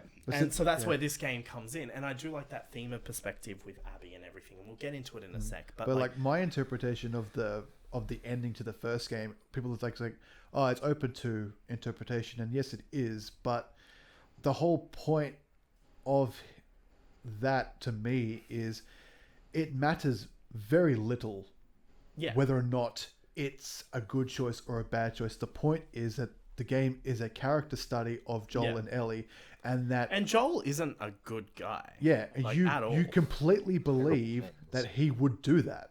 Yeah. For the reasons he did. And the game, the reason why it's like a 16-hour journey of a character study between the two characters is it tries to get you to understand how they work, and that when you get to that choice at the end, you completely believe, yeah, that's totally what he would do. Yeah. And I of course he would do that. Exactly. Like, yeah. I get it. But I think the reasoning behind it, morality-wise, is, I think it is the right choice because, there's no guarantee of fucking anything, and the society's turned to shit. There's all these different factions that are just at war with each other over fucking resources and trying to survive and shit. Yeah. Like, there's no way of repairing society at this point. Like, it's just collapsed. Yeah. So, I think it's... But also, what I love about the first game is the game does set up that he isn't a good person right at the start. And Yeah. I'm talking about when we jump forward 20 years. Yeah. There's little throwaway lines of dialogue between Tess and him that kind of show that, he's been a hunter. Yeah. That he actually, like, they really heavily imply that, he's killed people just for sake of doing it. Yeah. In terms of situations where he doesn't have to necessarily kill someone, but he does it anyway. And we actually see that later in the game. But like, I mean, those people were also fucking cannibals, so you know they got what they deserved there.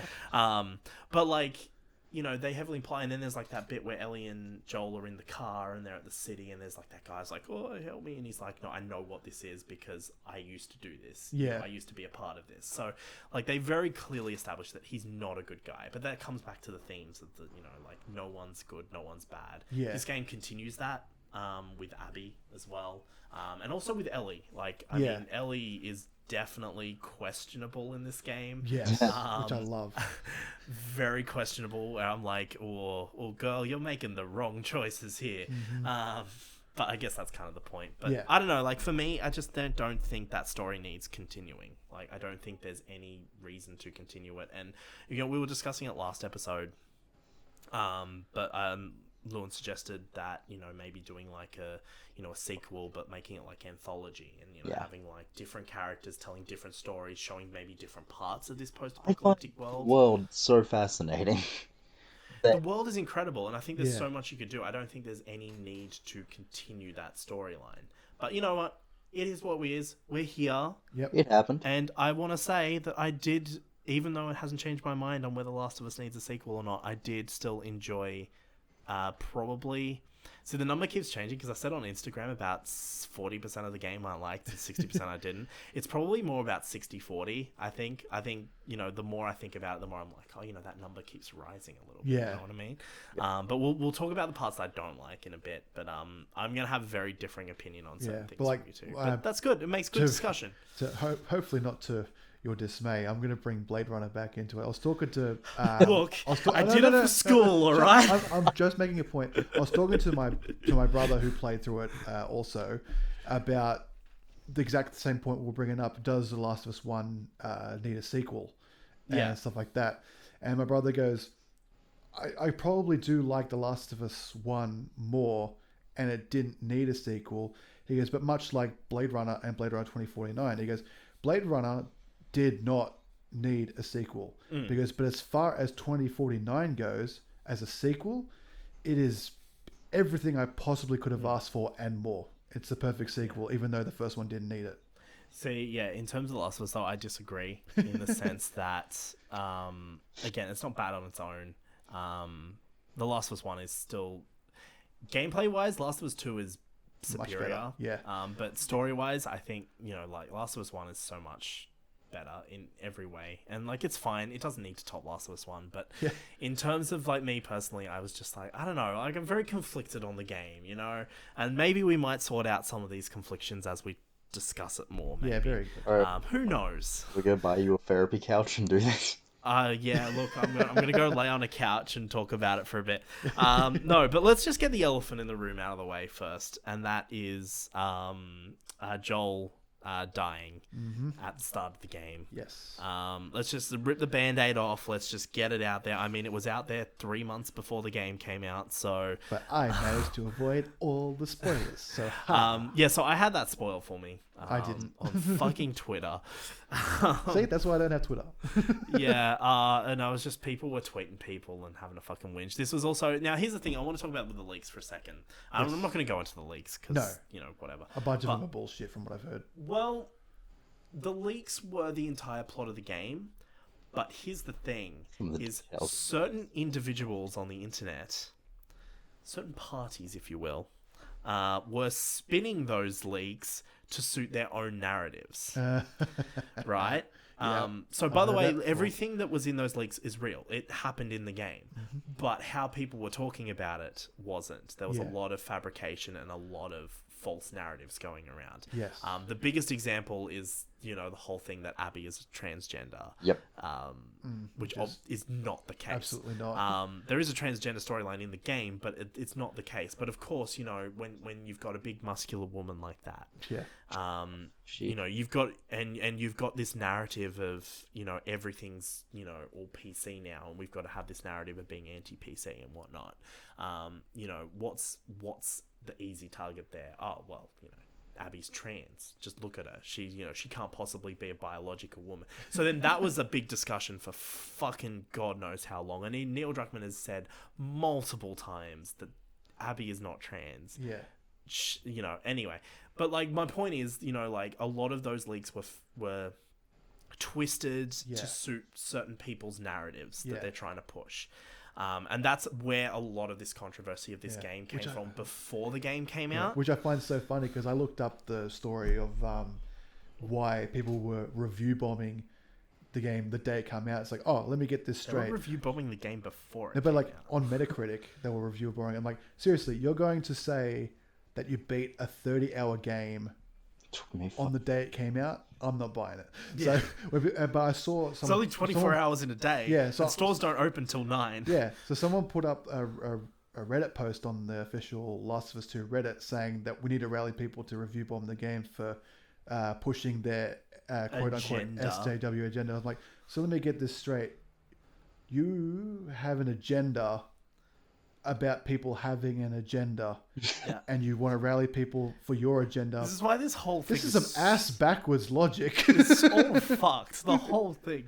And I guess, this game is also going to be a target for these kind of people because Ellie's the protagonist. Because Ellie's gay, so it's like, they're pushing this SJW agenda. It's like, big fuck whoop. off, cunts. Like, fuck off. I was talking to my brother about this as well. He goes, seriously, if Ellie was a straight biological male character, the scenes between her and Dina would be no different. And he goes, and that's what's important.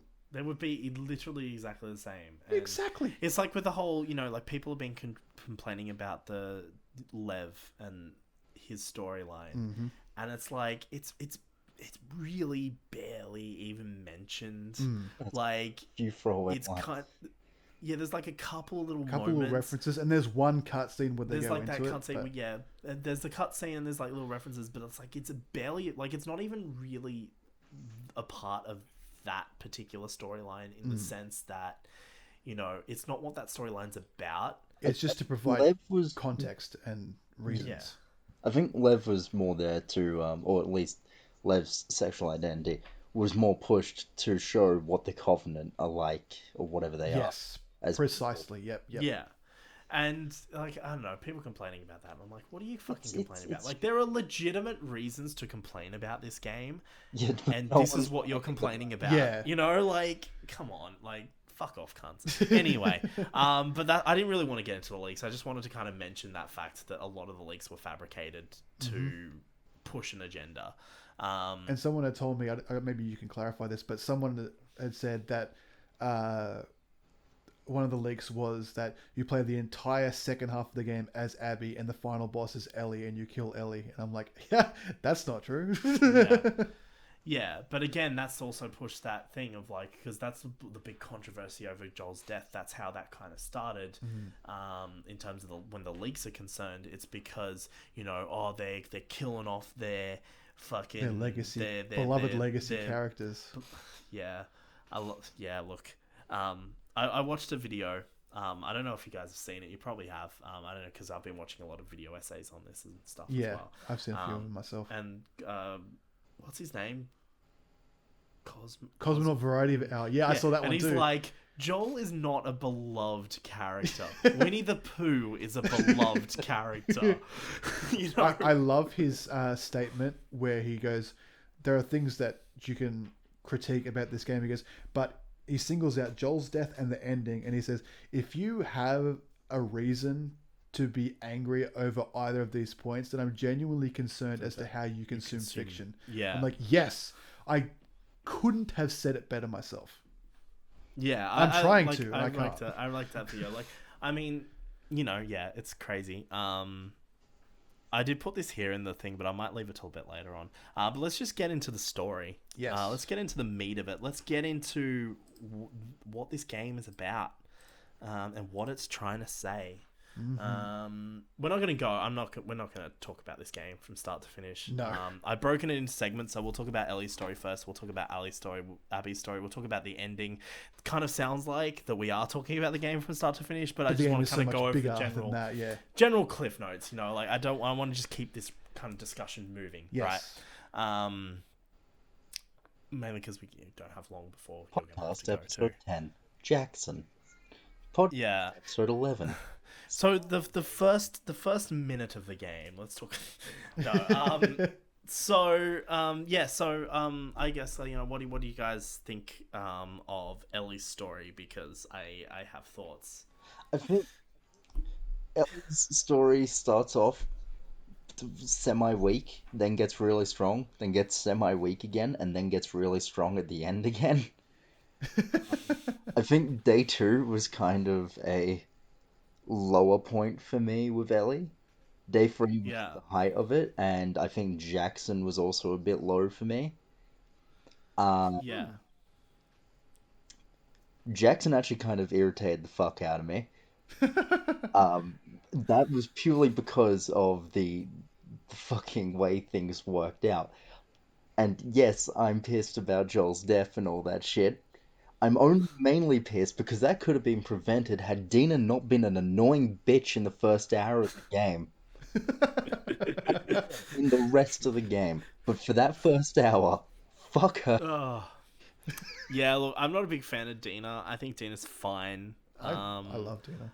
Yeah, look, I think she's fine. I just was like, I don't know. For me, my big issue with especially Ellie's part of the story is for me personally, I couldn't connect with any of the side characters. I like Jesse. At all. I liked all the side characters. I feel like... No, I'm not saying I don't like them. I'm saying I couldn't connect with them. When Jesse died... I know we're skipping to that point of that fucking story now. We just skipped Ellie's entire story. But yeah, no, when Jesse gets shot, I was like, oh, okay. No, I was fucking shocked. Yeah. I wasn't. I was like, whatever. Positively flabbergasted. I saw him dying. It's just how fucking quick it happened that got me. Like, Tommy's in trouble, and then he walks out the door and he's fucking dead next to me. I'm like, oh, fuck. Shit. Yeah. Yeah, no, for me, I didn't care about him enough to be like, oh, okay, I actually care about that this has happened. Like, because I was like you, like, I definitely saw his death coming. Like, I saw that was probably going to be something that would happen at some point. Yeah. I actually thought Dina was probably going to die at some point. Like, I mean, just with terms of, like, I mean, we'll get into consequences later. Yeah. But, I don't know, like, for me personally, just Ellie's side of the story, I just didn't really connect with anyone. I didn't really find... I don't even remember it. Jesse. Yeah. I didn't really find him that interesting. I did actually like the bit where he kind of comes in to the kind of story in Seattle. And there's like that whole section where you're like in the car and like you're that's a cool fucking scene, running over things. Like I did like that as a scene, and like I don't say I hate him or anything. Like I just personally didn't connect with him. And Dina, I did connect with more as the story went on. But at the same, I don't know. Like, I mean, I think it's just because I'm comparing this to the first game too much, and perhaps all the side characters in the first game are like fucking memorable. Yeah. You got Bill. You got fucking Dave. Yeah. You've got all these great characters that you encounter for, they're not in the game that often. And maybe it's because I also played The Last of Us immediately before I played The Last of Us 2. But, like, I don't know, just playing this, and this is what I said in my kind of, like, initial impressions, is that I just didn't feel like this game had... And, by the way, my initial impressions were still playing the Ellie storyline. I was like, I just didn't feel like this had as much character moments or as much heart as the first game. Bear in mind, I hadn't reached Seattle Day 3 by that point. Ooh, yeah. Okay? But but you know what? It's fine. It's fine. I'm trying not to be negative because, like, I want to reiterate, I do like this game. Okay? I just have issues with it. But, Ellie's story, so Joel dies. Ellie goes on a quest for revenge. That's, it's not much more than that, really. My main thing is I find Seattle I think the reason why I don't like it too much is because I like in terms of like what it's trying to do with Ellie's character, but in terms of like just the general plot, I don't think I was invested in it simply because I knew Joel was going to die. So when it happened, I didn't care. I was like, oh, okay, cool. That's what I think is interesting. Would you appreciate Ellie's story more if it wasn't spoiled for you? You know, this is the thing. If I didn't know Joel was going to die, I think I would be in that camp of like, fuck Abby, we got to hunt her down, we got to fucking kill her and all that. But honestly, I was just like, okay. Like, you know, Joel's dead, Abby killed him. I know this already. I know that we're going to play as Abby later on. And I was just like, you know what? Yeah, whatever, really. So I think for me, personally, I just didn't enjoy Ellie's side of the game that much. I enjoyed the gameplay, and I want to make this very clear that I enjoyed it. Apart from the open world segment, I didn't enjoy the open world segment at all. I love the open world segment. You're on the bank, and you get the shotgun and Nathan Drake's ring. Yeah, I think the bit I like the music store is the music store's great. Like I like those, and that's when I was kind of like, okay, because like when I said my initial impressions were this game is lacking character moments, I didn't say it didn't have them. No, I liked the music bit. I was like, this is cool. This is what I want to see more of. I want to see more of this because that's what the first game is all about. And there just wasn't enough in Seattle Day One. One of my favorite things in the first game was the press triangle. I mentioned this when we talked about the first game. The press triangle to have a conversation with someone. It actually kind of hurt that was missing this time around. Yeah, I genuinely just I think it's more stronger in Abby's side of the game, but mainly because it's, you know, there's more characters in that to interact with and a lot more going on, where with Ellie's side of the game it's very much Ellie and Dina for most of it, and then Jesse kind of comes in for a bit and then fucks off for a bit, and then you know it all kind of does that. So yeah, for me at that point I was just like, this game is really lacking what made the first game so great. But you know that it did improve over time for me. But yeah, I fucking Seattle Day One was a slog, man. No, it took me forever to get through that because I was just like, I was all in. I'll give you this. Seattle Day One for both Ellie and Abby are very long, but a lot of stuff happens in them that I was interested in on both ones, and I like the whole section. Yeah, so I think I enjoyed Abby's Day. I think I enjoyed Abby Day One more. But we'll get to that later. Yes. We're talking about Ellie right now. Yes. Day 2, yeah. I don't know, what the fuck even happened in Day 2? Day 2 was... I don't even remember. Day 2 was the suburbs. Oh, yeah. That was the do you know what bit I did like? Yeah. The bit where you're like at the fucking school? That's Day 1. Is that Day 1? Yeah. You know what? It doesn't matter. Do you know what I like from Day 2 then? Yeah. Actually, is this Day 2? The bit where you go to the TV station? That's or is Day that 1. Day 1? Is that Day 1? What the fuck happened in Day 2? Day 2 was the suburbs. Yeah. Then you meet up with Jesse. Shows up. Oh, right, okay. And then when you all come back to the theater, it's like, all right, now I'm going to go to the hospital. Right, so the hospital's Day 2. Yeah, okay, right, okay, that makes sense now. So, I don't know, I was just like, I remember all these bits, but they were all in Day 1. Like, Day 1 is such a slog, but I love the school. I want to retract this TV station. I want to retract what I said about Day 1. I actually think Day 1's pretty good. Yeah. You just don't like the open world section. No, I think that's shit. But then on repeat playthroughs, just get the gas can. And just fuck off. Exactly. Yeah. No, but I was very like, you know, you got an open world, you should do it all. You know what I mean? Like, but yeah, no, definitely in subsequent playthroughs, I'm not going to be doing that again. I'm just going to get what I need to do and fuck off. Okay, well then, I like Day 1 then. One was that the apartment, not the apartments, but after the school in that open area, like the semi. Oh, is that the bit with like the petrol station and whatnot? The motels. I love that area. That is cool, yeah. Yeah, I actually enjoyed that. There was actually one bit, I was in one of the store that's opposite the petrol station, and I thought I'd taken everyone out. Yeah. I thought I'd be like, yeah, cool, this is done. I'm just in there doing my thing. There's like clickers. I think there's like a clicker in there and whatnot. And then so I kill the clicker and I'm like exploring. And then all of a sudden, just the door opens up and there's a dude there. And I'm like, and he just comes in. And I'm like, what the fuck? I thought I killed everyone. And so I'm like, oh no. And then there was like 2 of them. And I'm like, where the hell did you guys come from? Like, what? So that was kind of funny. I thought that was good. I stealthed most of my way through that area, but it all went balls up around the petrol station. I think my favorite thing in this game has to be the human shield mechanics. It is so Yeah, satisfying to grab someone, shoot someone, even if you don't kill them, they'll get aggravated enough to shoot the person in your arms. yeah, I love So that. I satisfying.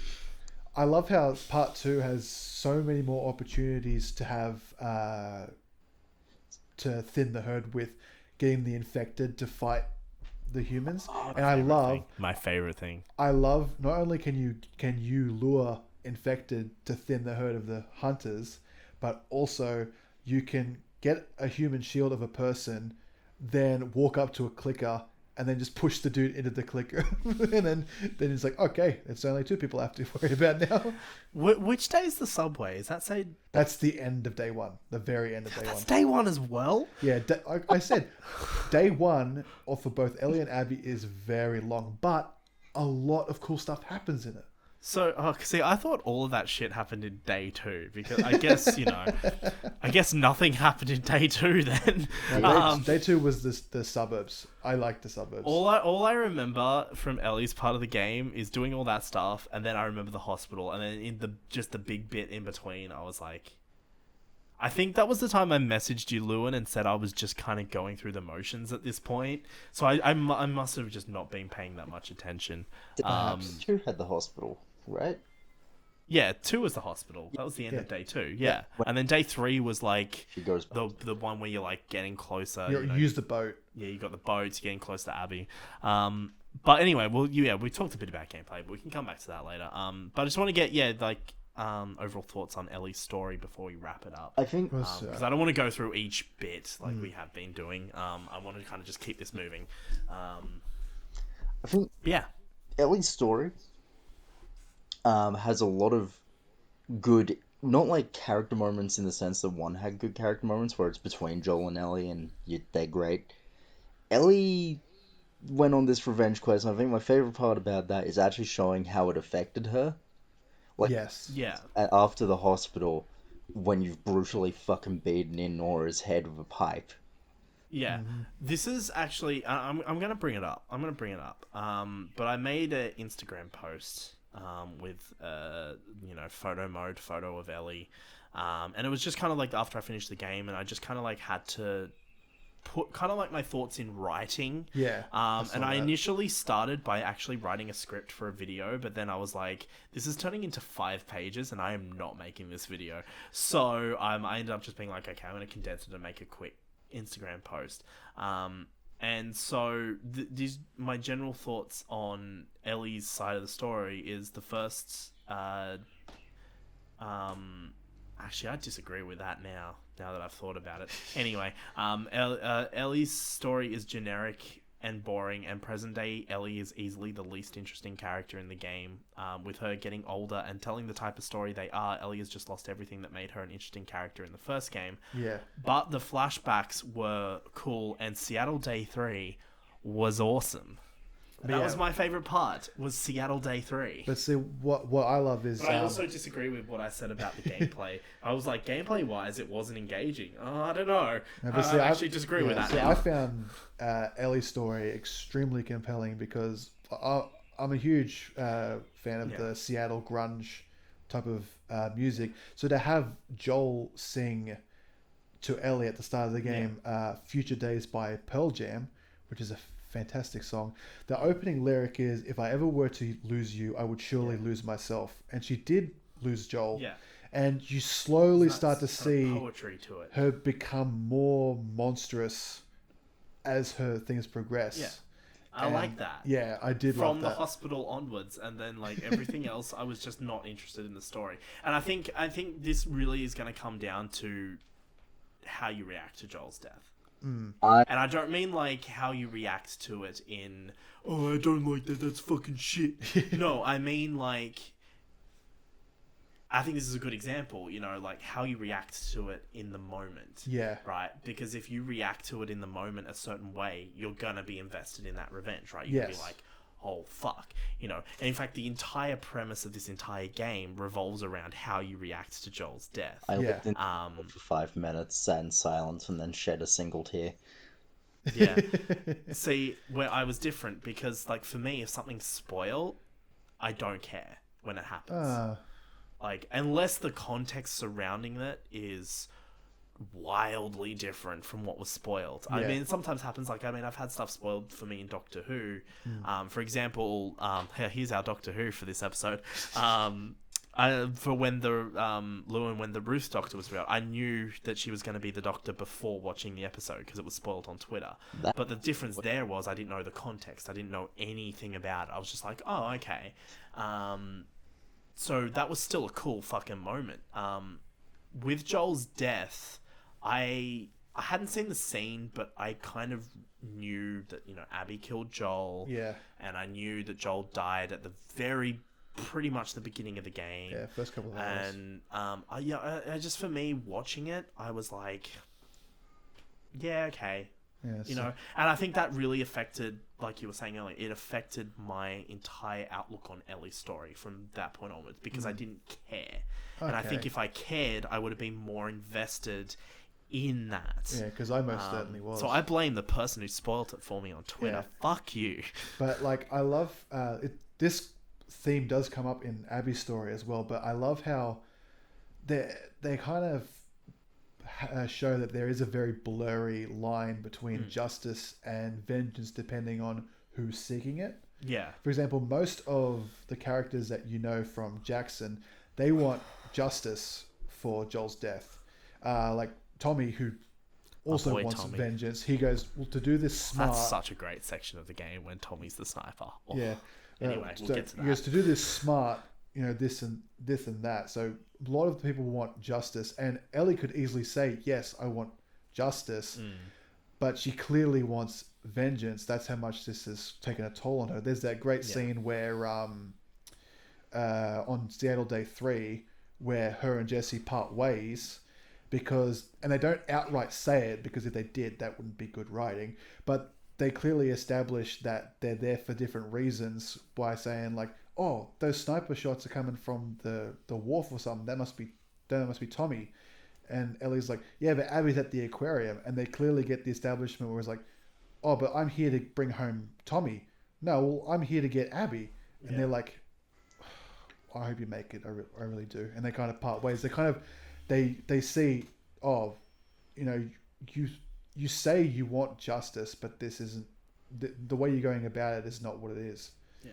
I think that's when Ellie's story became interesting to me, which is why, I mean, I didn't elaborate on it, but when I said Seattle Day 3 is awesome, I mean, like, the hospital bit and Seattle Day 3. That's when I was like, okay, I'm now interested in this. But beforehand, I was just kind of going through the motions. And, like, this is a game that the more I thought about, the more appreciation I have for it.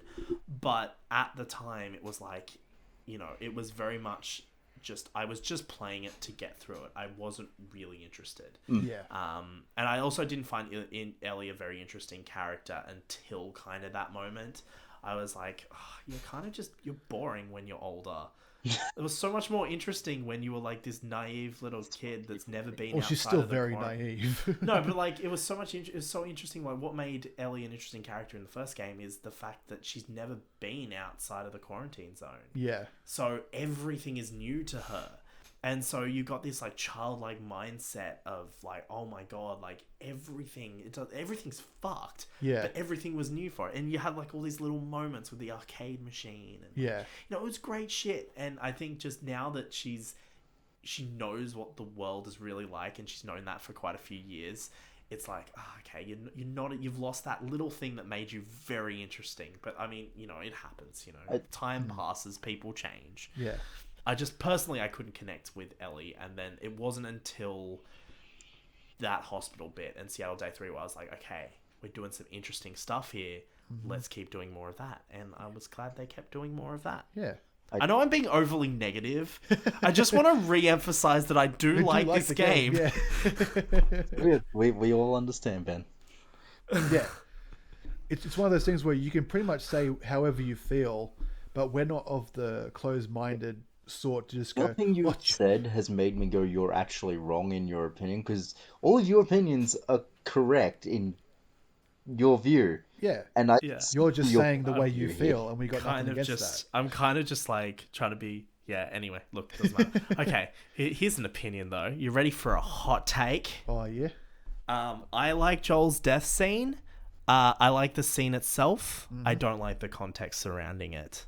False. I'm just kidding. I think and like this was what we were discussing earlier, but like the general, there's a lot of discussion online about, is it believable and all that, like the context surrounding it.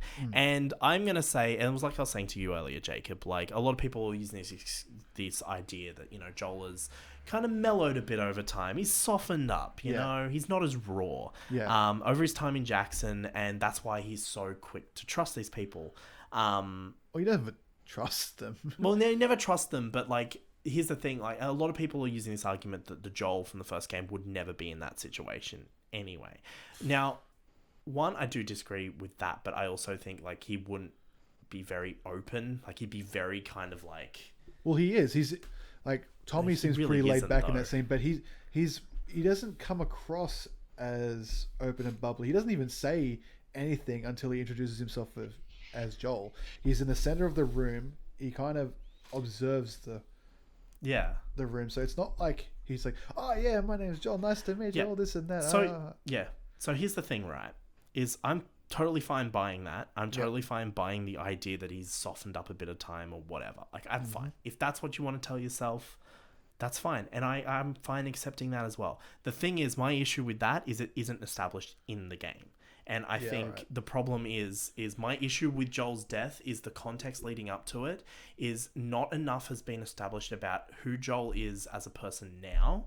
Okay. And what kind of like his, like, I mean, I would have liked to see maybe a little bit more with him and Ellie as well, just to kind of really hone in on that their relationship isn't great. Because the big thing in the game, right, is that you know, especially later on, you think that, Joel and Ellie ended on bad terms. But then you have that final scene where it's like, no, they didn't, right? I would like to have explored that a little bit more at the start of the game, and use it as a way to set up Joel as a person now. Okay. So when we get to that stage where if he has softened up over the time, or, whatever excuse you want to make, it's actually is more believable. It's like that scene is like, oh, fuck, okay, right. I can totally see this actually happening to this character. Now, I'm not using this same argument that people are using. What I'm trying to say is it's not set up in the game, and the end of the game is too late to set up something that happens at the start of the game. Like you need to set, like the whole point of a first act of a story is you need to set up. And regardless of, like, it's the same in movies. When you make a sequel, you have to reintroduce the audience to the characters and where they are at now, unless it's a direct continuation from the first thing. If time has passed, you have to reestablish the status quo. That's what I'm trying to say, the status quo, right? And this game doesn't do that enough for my personal liking to be like, now when I watch Joel's scene on its own, right, I fucking love it. Yeah. What a great scene. Great performances. Oh. It's so good. Across the board, the whole game, great. It's some of the really, best acting performances I've ever seen in I will medium. say Ellie's face being held on the ground looks really uncanny. Yeah. It looks really odd, and every time I see it I'm like, well, that looks really odd, but like it doesn't look bad. Like it looks very uncanny. But like, I don't know, when I was just playing through the game and playing through Abby, and you play through that Abby bit where you're with Joel and all that, and and I mean, I guess you could use the argument that maybe they've just been through this whole ordeal together. But and my counter argument on that, so this is all about Joel fucking saying who he is, right? Is he? Oh no, that's what people on the internet are using arguments. My issue is like Tommy. Just Tommy's the one who no introduced them. Yeah. No, I watched that scene yesterday. Joel's the one that says his name. Tommy's the first one to introduce who they are. Yeah, no, I remember, but like my point isn't any of that. My point is just on setup. Like, set up who Joel is as a character now at this point in time, just so I don't know, it just flows. I don't know. I just want a good setup, man. Just set me characters up. Which is funny because I actually disagree with you. I actually think the game does just enough to get you reintroduced to all of the characters. But that's just me. Exactly. I'm just gonna disagree with that. Yeah, because, see, that's fine. It just what it is. This is what I was saying earlier. Like, a lot of this, and we'll get to it later, but I think, yeah, for me personally, it's just that kind of context that that scene fell flat for me. Okay. Because of that. And you know, like I said, the scene on its own is great, and I actually feel the emotions when I watch the scene. Yeah. But at the time, I think it was a combination of the fact that I don't think Joel is set up enough. Yeah. And I don't think the fact that Joel's death was spoiled for me in the first place.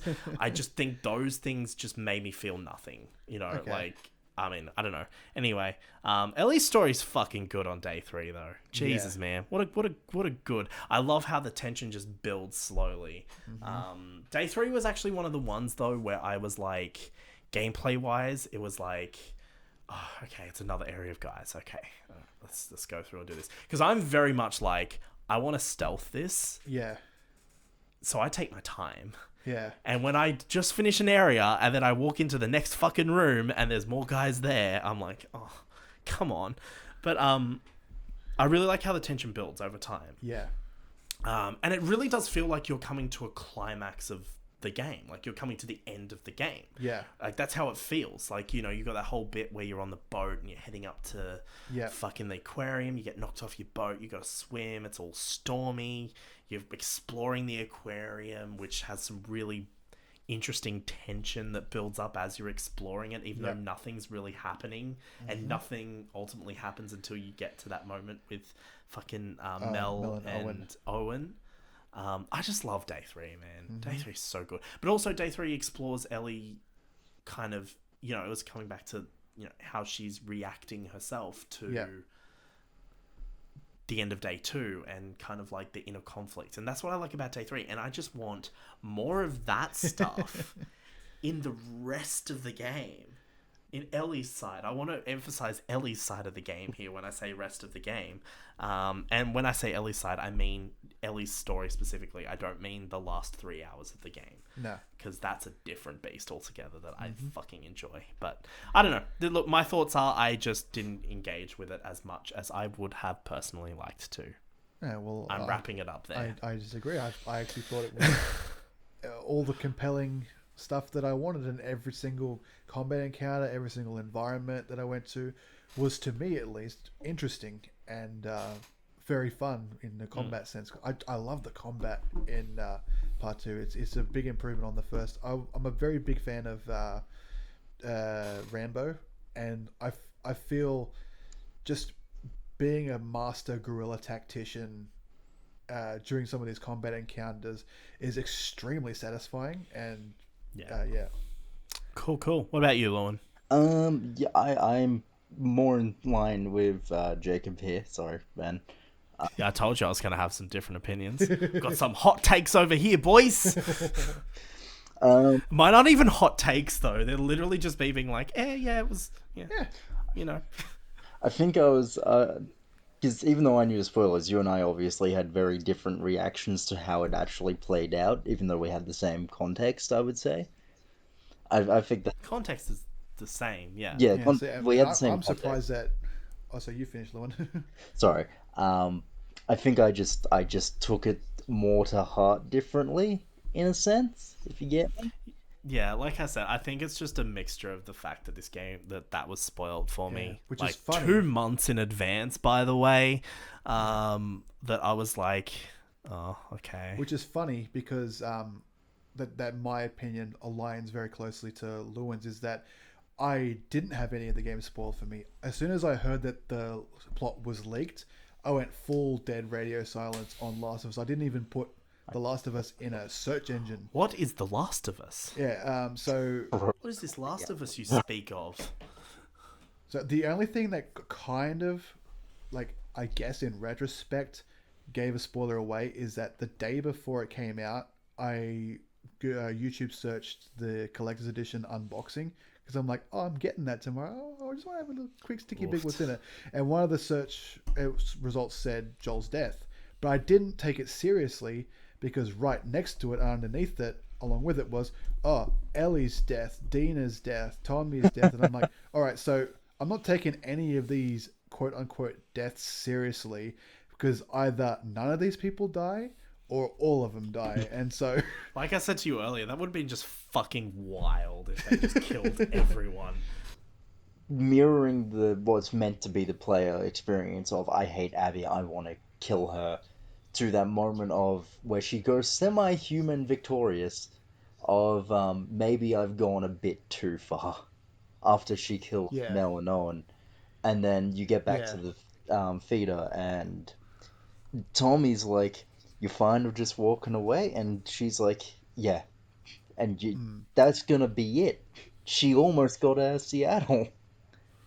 yeah. But what I loved, I was going to bring this up earlier, but I forgot about is, uh, I find this way more interesting as a revenge story than most, because this kind of does thematically delve deeper into revenge, not only just because some people justify it as justice and not vengeance, but also this game really hammers home the effects of what pain and grief does to people. Like how much pain do you have to be into, and how desperate do you need to be free of that pain that you would compel yourself to inflict it on others, as almost as if it's like a transfer, like you inflicting pain on others will take it off of you. Yeah, but it's also like that, and this is constantly talked about, it's being talked to death when it comes to this game. But, it comes back to the cycle, right? Abby kills Joel, so Ellie goes after Abby, Yeah. right? Ellie kills all of Abby's friends, so Abby kills Ellie's friend, Yeah. and is going to kill the other one. Also, at that point, you think Tommy's dead as well. Oh no, hang on. Does that happen in the second time we flash back, or is that in the first? No, it's the second time we shoots him. Yeah, okay, doesn't matter. Anyway, so in the first part, like, it's this cycle, but then okay, so they walk away from the situation.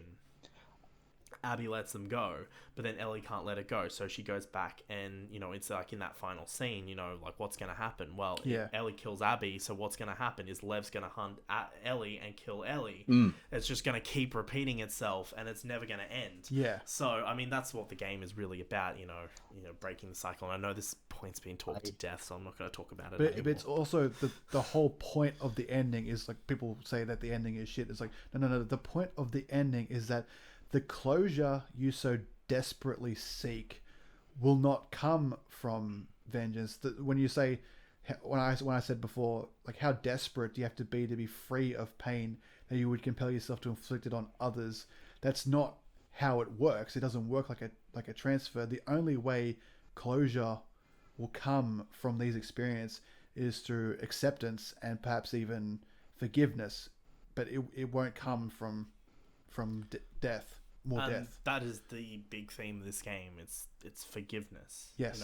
Like literally every video essay I've watched on this game is like, this isn't a revenge story. It's a story about forgiveness. And well, the first half's a revenge story. The second half's more forgiveness. Yeah. Yeah, but it's like the point of the game. We've got Ellie. Ellie has to find it within herself to, I guess, forgive Abby. Abby's got to forgive Ellie. Joel, Ellie has to forgive Joel. Like, that's all that's going on in this game. Yeah. I would like to move it on though, if you guys do not mind. One last thing that will go. Yes. Abby day 3 and also the last 3 hours. One of the leaks I read was that Ellie would die. So for the entire 25 hours that I played that game, I had it in my head that Ellie was going to die at any moment, and that fucked with my mind so much. Yeah, I think that would have been an interesting way to take it, though. Maybe not necessarily Ellie dying in terms of Abby's hands, but more, maybe it's just this quest. That's what the spoiler was. The spoiler was that Ellie would die by some random fucking goon. And I'm just waiting for the random moment where Abby just pops out. Fucking killed Ellie. And I'm like, no. I fucking do this. Yeah, since every goon in this game has their own little name, just wait for bloody Jerry to pop out and just fucking strangle Ellie. It's funny, Ellie. Because Jerry's the name of Abby's the doctor. Fucking Jerry. Good old Jerry. Dead, coming for vengeance. That's what part 3 is going to be about. Just fucking the story of Jerry and being like, oh man, this bitch killed my friends. I don't even know Abby. Oh, pardon me. I don't even know Abby. I never met Abby, but man, fuck this bitch. And the story's all about Jerry. Jerry and his fucking pet cat that follows him around everywhere. That is The Last of Us Part 3 in a nutshell. Beautiful. I can't wait. It's 2027 release date. I'm so excited. I want to play as Jerry and his cat. His cat minks. But like, some people have brought up that a negative thing about the game is the way it's structured. How it's structured is you got the opening. About that a little bit later, actually. All right, so we'll get into that. I don't think it's structured badly in this. No. Like, I mean, anyone who says this game's a poorly written game is like, It's what? kind of missing the point. like you fucking like what's wrong with your head? Like, fuck. But there is some structural issues in the sense that I think there's a much easier way to tell this story and hit all the same beats and manipulate the player in the exact same way, but also make it flow a lot better. But we'll come into that. I just want to talk about Abby's story for a bit. Speaking of pacing, this is when the game takes a fucking slam on the brakes. Yeah, it does. Like I said to you earlier, it doesn't slam on the brakes. It crashes into a fucking tree. Well, then I said, no, it's like it slams the brakes so hard that it causes a pile up in a rear ender or something like that. Yeah, and it also crashes into a tree. Because like the tension builds and it builds and builds and builds, you know, and like you feel like you come into the climax of the game. It's all happening. You're like, fuck. She's here, and you run in, Jesse gets shot, and you have this like little standoff, and it's like, oh fuck. And then the game's like, so 3 days ago, Abby was taking a nap on a couch, and she was like dreaming about whatever the fuck she was dreaming about, and then they're like, well, we'll just flash back to Abby is like a younger girl. Yeah. And then also she's just napping. She's just having a kip on the couch. She's just chilling. And it's just like, it's the biggest fucking 180, like, it's crazy. Yeah, so that didn't bother me at all because I knew that Seattle Day 3 for Ellie was nowhere near the end of the game. Yeah. I had heard some people say that for the critic reviews, they weren't allowed to discuss anything that happens in the second half of the game. Yeah. And that the game is about 25 hours long. And I could tell from the fact that I'd only put about maybe 10 to 12 hours into it at that point. And the fact that Abby is, if you get the Steelbook edition, Abby is on the back and Ellie's on the front. And I'm like, oh, okay, so you play as Abby for a lot of the second half. So I didn't get disappointed. Yeah, I knew it was coming. I knew it was coming, and I was interested to see how it would come about. Yeah, I knew it was coming. It was just a real fucking slam on the brakes, like just all of a sudden. But I yeah, like that I because like it kind that. of leaves you going, and then it's like, you know, I'm trying to say something. Let me finish. And then it goes, yeah, that is that. I fucking love Abby's story. Like, I was Abby's surprised part of by the it game too. is my favorite part of this game. Like, cause at first I was like, okay, we're just playing more of this, but then, God, I'm really trying not to sound negative. At first I was like, okay, you know, it's a bit more of this, whatever, cool. And then I was like, because I think that slam on the brakes and the fact that I wasn't really invested into Ellie's story at all at this point. Like, Yeah. I like the end part, I like day 3, but like I wasn't invested. I was just like, okay, cool, whatever.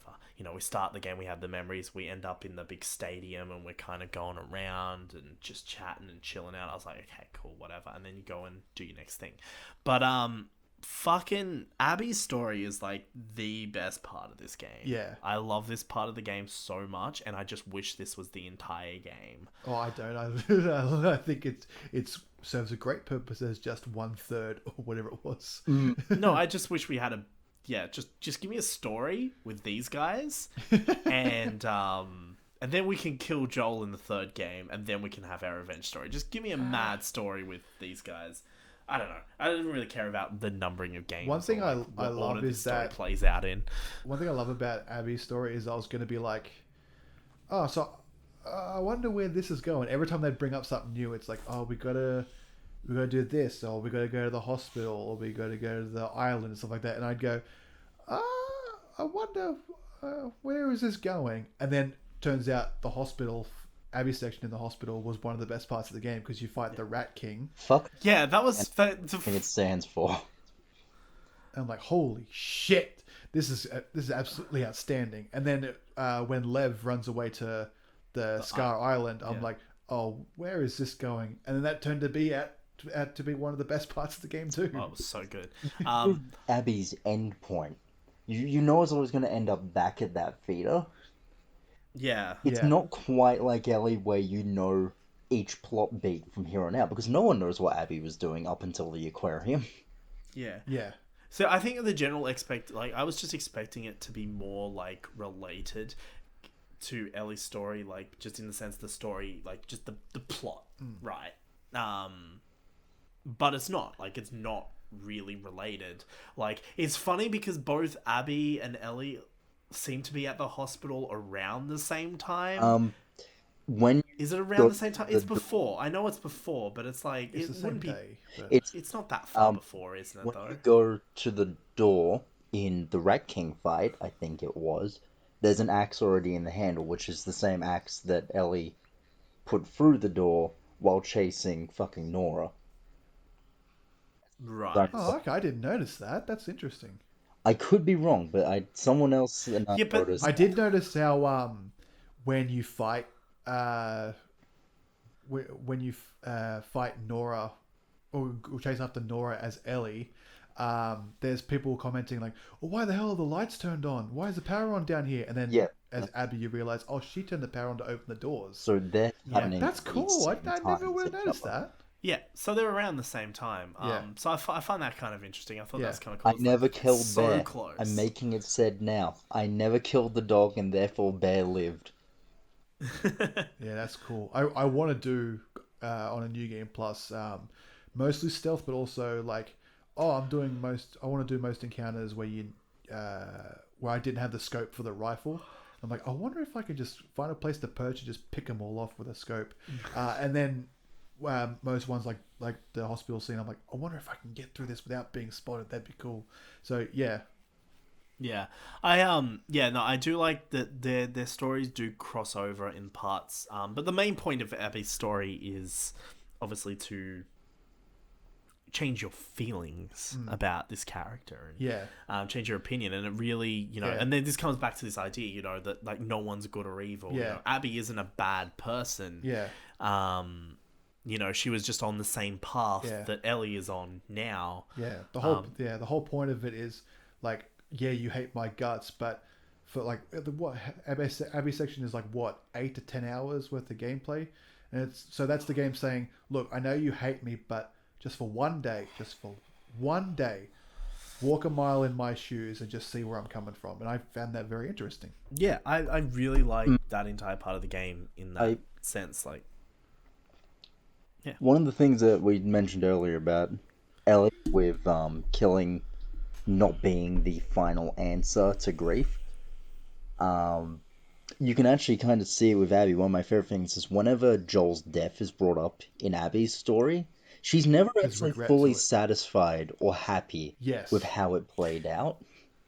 Yeah, it's like this idea that like she didn't get what she wanted. Yes. From killing Joel, and there's even literally one straight up part where she says guilt, when Lev asks, why are you doing this or whatever, or whoever asks it, and she's like, guilt. And it's like, okay, she didn't get what she wanted, she didn't find what she was seeking, and she found that in Lev and Yara, and I like the parallels with Joel and Abby.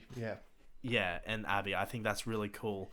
But another thing, one thing I do want to quickly touch on, is I do like the bit, and I'm kind of going to, as much as it's my favorite parts, I want to kind of breeze through it because I want to kind of finish this up. But one of the parts I did like, was the bit where you're on like the bridge, the crane, yeah. and you go on like the bridge between the buildings, and you just see like you can see just how scared Abby is, Yes. and like Whenever you stand near an edge as Abby gameplay wise, she will shake and start to get worried, which is yeah, Oh, and here's a really cool thing the game does. It doesn't do this as Ellie. It only does it as Abby. If you standing on a high edge and you look over the edge of like a building or something like that, if you're on the roof of something and you look down, it will do that POV like draw distance. They do in movies like Jaws and stuff like that, to kind of emphasize, this looks a lot more. A lot higher than it actually is, and it will only do it as Abby. It'll never do it as Ellie. And I'm like, that's a really neat trick that Naughty Dog used in that. Yeah, no, that's cool. I like that. I think Abby's side of the story is much more like, familiar Last of Us as well. In the sense, you've got Abby and you've got Lev. and Lev has that sort of mysticism that Ellie lost back. Yeah. Because he has lived off the island for all that long.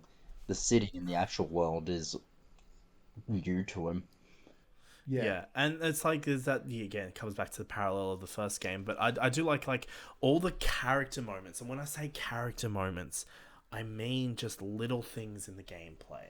I mean just little conversations, and it does happen a bit with Dina and Ellie, but I mean like in the first game, like a fucking.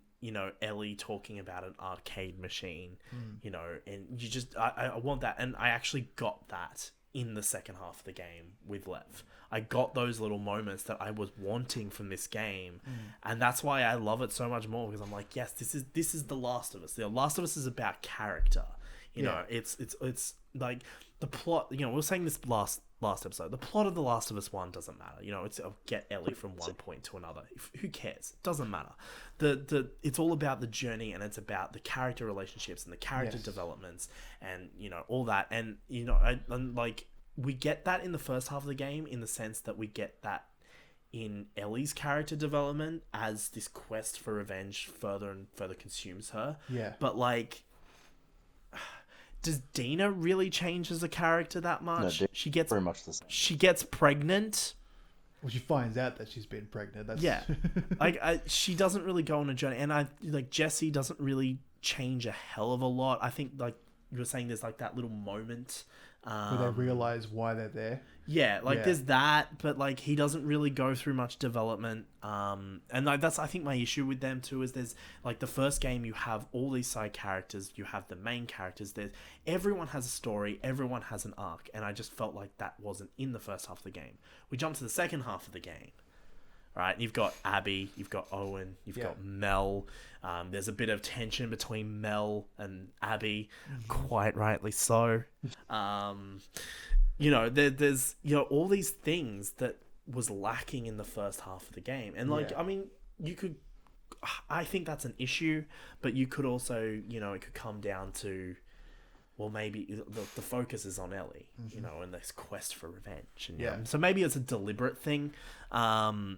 But for me, I just would have liked more character development, and I got that in the second half of the game. With like Yara and Lev, amazing characters. Yeah. Like, this is just the shit I want, man. Like, just give me this. Yeah. Anyway, a lot of people take issue with the game is structured, because it starts off as the opening in Jackson. There's the ending in Santa Barbara. Yes. But the whole rest of the game is Seattle, that's split evenly, Ellie, Abby, and it's like they have a real issue with that kind of structure. But I kind of like it, because you of all people would know that I'm a huge fan of Quentin Tarantino movies. Ah, yes. And one of my favorite Quentin Tarantino movies is Reservoir Dogs, and Hateful Eight does this as well. Through most of Reservoir Dogs, you see the plot unfold and all the characters interact, and then there's like a pin drop moment about halfway through the film where it's revealed who the informer is, and then it spends the next 20 minutes through flashbacks getting you up to speed on who the informer is and what his purpose is in the story, so that it greatly impacts or gives emotional emphasis to the climax of the film. And I really loved that it did it in Reservoir Dogs. I really loved that it did it in The Hateful Eight. And I also really loved how it did it in The Last of Us Part 2. Yeah, I think I see. Here's the thing: like at first, I had a problem with the structure of the game. I thought this game could do with a much more linear narrative. I don't actually mind Seattle day 1, day 2, day 3, and then repeating that. I think that's fine. My issue comes from, I think, some of the flashbacks feel very oddly placed. Some of them. I think they're all meant to be segues to the next day, which does Yes, sometimes they feel are. odd. Yeah, I think it just feels odd with the context of what's happening in the present day. I will say though, like the best parts of Ellie's campaign are the Joel and Ellie flashbacks. That one in the museum is like that's what I want.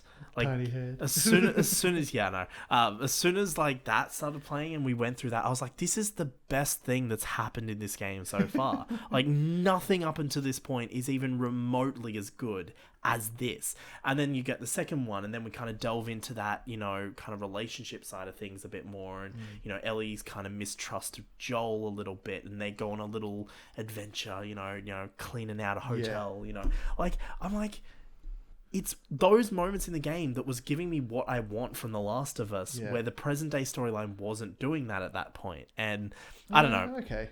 But I do think Abby's ones are a little out of place at times as well. I think they're a little odd. I don't think so, but that's just me. It didn't I think it's bother me. the date one that gets me. The first date, I'm like, oh, this is just really odd place. Like, I get they find the aquarium, but I'm like, this is a really odd placement in the story to have this. But the Abby flashbacks felt like they could have been cutscenes instead of gameplay segments. yeah, But I love how Naughty Dog is like, no, this is a game. You want to play the game. You don't want to watch it. It's not Metal Gear Solid 4. We're gonna have this section be playable. yeah. But I think Abby's story, you know, and again, Abby's story is something that builds tension, but builds tension in a very different way because, you know, we got this separate story going on with the scars and the island. We got to go and get Lev, and that whole set piece, Oh, the fucking just everything on the island is fucking great. I Yes, love that. Yeah, It's so haunting watching, like all the people like burn and die and get shot and brutally slaughtered. You just go, yeah, it's rough. yeah, I love how the game we just completely skipped over, and this is actually one of my favorite parts. Is the bit where Abby, we talked about Ellie's quite in depth. We're kind of just skipping over Abby's, but like the one part I did really actually like, it was actually one of my favorite parts in the whole game, was the bit it's after the scene where you're like being hung as Abby. It's where you meet Yara Yes. and Lev. Fists are only in the forest. Yeah, it's like you're in the forest and Yara's got the little torch and you're like running through the forest and you got to kind of stay in the light. yeah. Not that the light's going to stop the clickers, but like I get the point. And it's like, oh, it's such a cool segment of the game. Love it. And like the bits that follow that as well. Yeah. Oh, good stuff. Good stuff. But like I love. Although I will say I had to look away when Yara was getting her the fucking arm smashed with a hammer. I was like, nah, this is too much. I can't do this. I was watching like, ooh, ouchie. But, I was fine watching it, but when they showed the after effect in the shipping container when Abby goes to heal it, I was like, fuck, nope. Yeah, that arm's fucked. Yep. yeah. I was gonna bring this up when talking about the more themes of the story and when we're making comparisons and stuff like that. I brung up that I like Rambo. One thing I really like is that between saying all those years ago that I like Rambo when we did that Rambo video game review for Unlocked to playing Last of Us Part 2, I actually got around to reading David Morrell's original 1972 thriller novel, First Blood. And in the movie, they kind of touch on it, whereas there's a big prevalent thing in the book. And the big prevalent thing of the book is kind of by the wayside in the movie, but that's neither here nor there. But in the movie, you kind of get the point that it's a man trodden down by society, and when push comes to shove, that that person pushes back. But the fact of the matter is, in the book, half of the game's chapters are actually from the first person perspective of the quote unquote villain, Teasel. And you realize that when half of the plot is from the perspective of the villain, you realize that by the end, that the story is actually about two very, very stubborn people who believe so wholeheartedly that they're in the right, and they go so out of their way to try and justify the actions that they take and the choices that they make, that a lot of people die because of it. And at the end, they come to the realization that it's all for nothing. They not only respect each other, but they lament that the reason that they did the things that they did was for purely personal and emotional reasons, and not in any way reasons that you would consider ethical or even professional. And I think that is also a thing you can apply to Last of Us Part 2, which I found so interesting and compelling throughout its entire runtime, even with the parts that you disagreed with when you started playing as Ellie in Seattle. Seattle day one. So what we just learned is First Blood pretty much summarizes all of Last of Us 2. Yeah, the book, First Blood. The movie is really good, but the book is very much closer to the themes of The Last of Us Part 2 than the film. Yeah. So anyway, we'll skip back to The Last of Us now, yes, if you don't of course. mind. I didn't mean to get on too much. And we're gonna skip anything else about Abby's story. In terms of so Abby's story, you're on the island, you save Lev. Yep. Island's great. We've discussed the island set piece. It's so good. There's multiple parts of it, and it's really cool. But then you come back, and you're at the aquarium, and you see that Ellie's killed the dog. You see that Ellie's killed Alice. I forgot the name of the dog for a second, but Alice. Ellie's killed Alice. Ellie's killed Mel and Owen, and it's funny. I first thought in that scene with Ellie when she killed Mel and Owen. It didn't quite click with me that Mel was pregnant. Neither did I. And I was like, why is she reacting so weird to this? What I love is what's going on? When Owen does the whole inaudible, just... My mind kind of went racing and went, no. Oh, no, Ellie. And then takes off the jacket. I went, oh, shit. Yeah, I think I may have looked away from the screen for a bit, so I missed that. So I was like, why is Ellie acting so weird? What's going on here? But yeah, no, so, and that's crazy. And this comes back to the perspective, right? You know, Ellie's just done something really fucked up. Oh, yeah. And so now we're Abby. And then the next part of the game, we've got to get into that fucking theater. Got to get in there. And I will say that this is the part of the game I liked probably... Actually, you know what? No. Actually, you know what? I actually enjoy, because fuck Ellie is scary. Yeah. Holy shit. Playing that... yeah, okay. So, we come back to the bit where they meet up, blah, blah, blah, whatever. And yeah, so then you play as Abby, and we have to go, and there's this little boss encounter with Ellie. And yeah, fuck. I mean, it just really goes to show, because you spend the whole game playing as That's what Ellie, everyone else was experiencing. Unless you're a really dumbass player. Yeah, it's fucking hell. Imagine being an NPC in this game. Oof.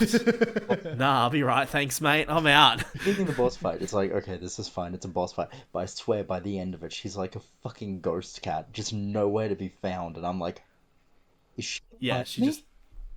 Yeah, and she also doesn't come up on the listen mode vision thing as well. She doesn't come up on that, so it's fuck, you've got to kind of creep around and try and keep her in view so you know where she is. Yeah. That's good shit, man. That's good shit. But I was really worried about how this would play out, because you were playing as Abby. Yeah. And I was like, fuck, is this game going to make me kill Ellie? Is this game going to make me do some shit? But luckily, you have your little scruff Yeah. And then it kind of cuts into a cutscene, and fucking Ellie gets fucked up. Like, And even Dina gets fucked up. yeah. But one thing I like about that moment is, a lot of people, are like, oh, Abby's just bad. She wants to kill a pregnant woman. And I'm like, You do realize Ellie killed a pregnant Ellie woman. did kill a pregnant like, woman. it's, like, I mean, from Abby's perspective, that's why we see that as Abby's perspective. It's like, it's from an that eye moment, eye like, to the max. Yeah.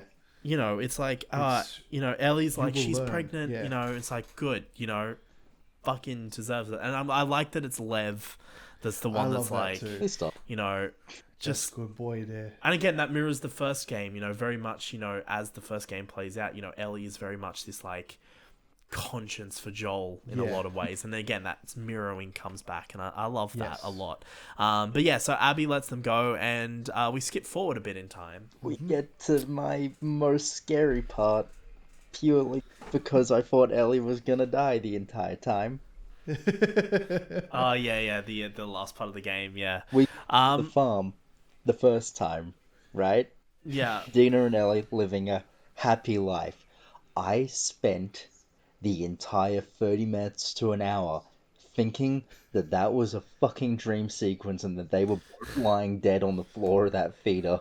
And I was like, it's gonna end any moment now. And I started crying halfway through. I was like, please don't do this to me. Yeah. We get to the barn and the sorry for brushing through this over you guys, but we get to the barn where the fucking sheep is.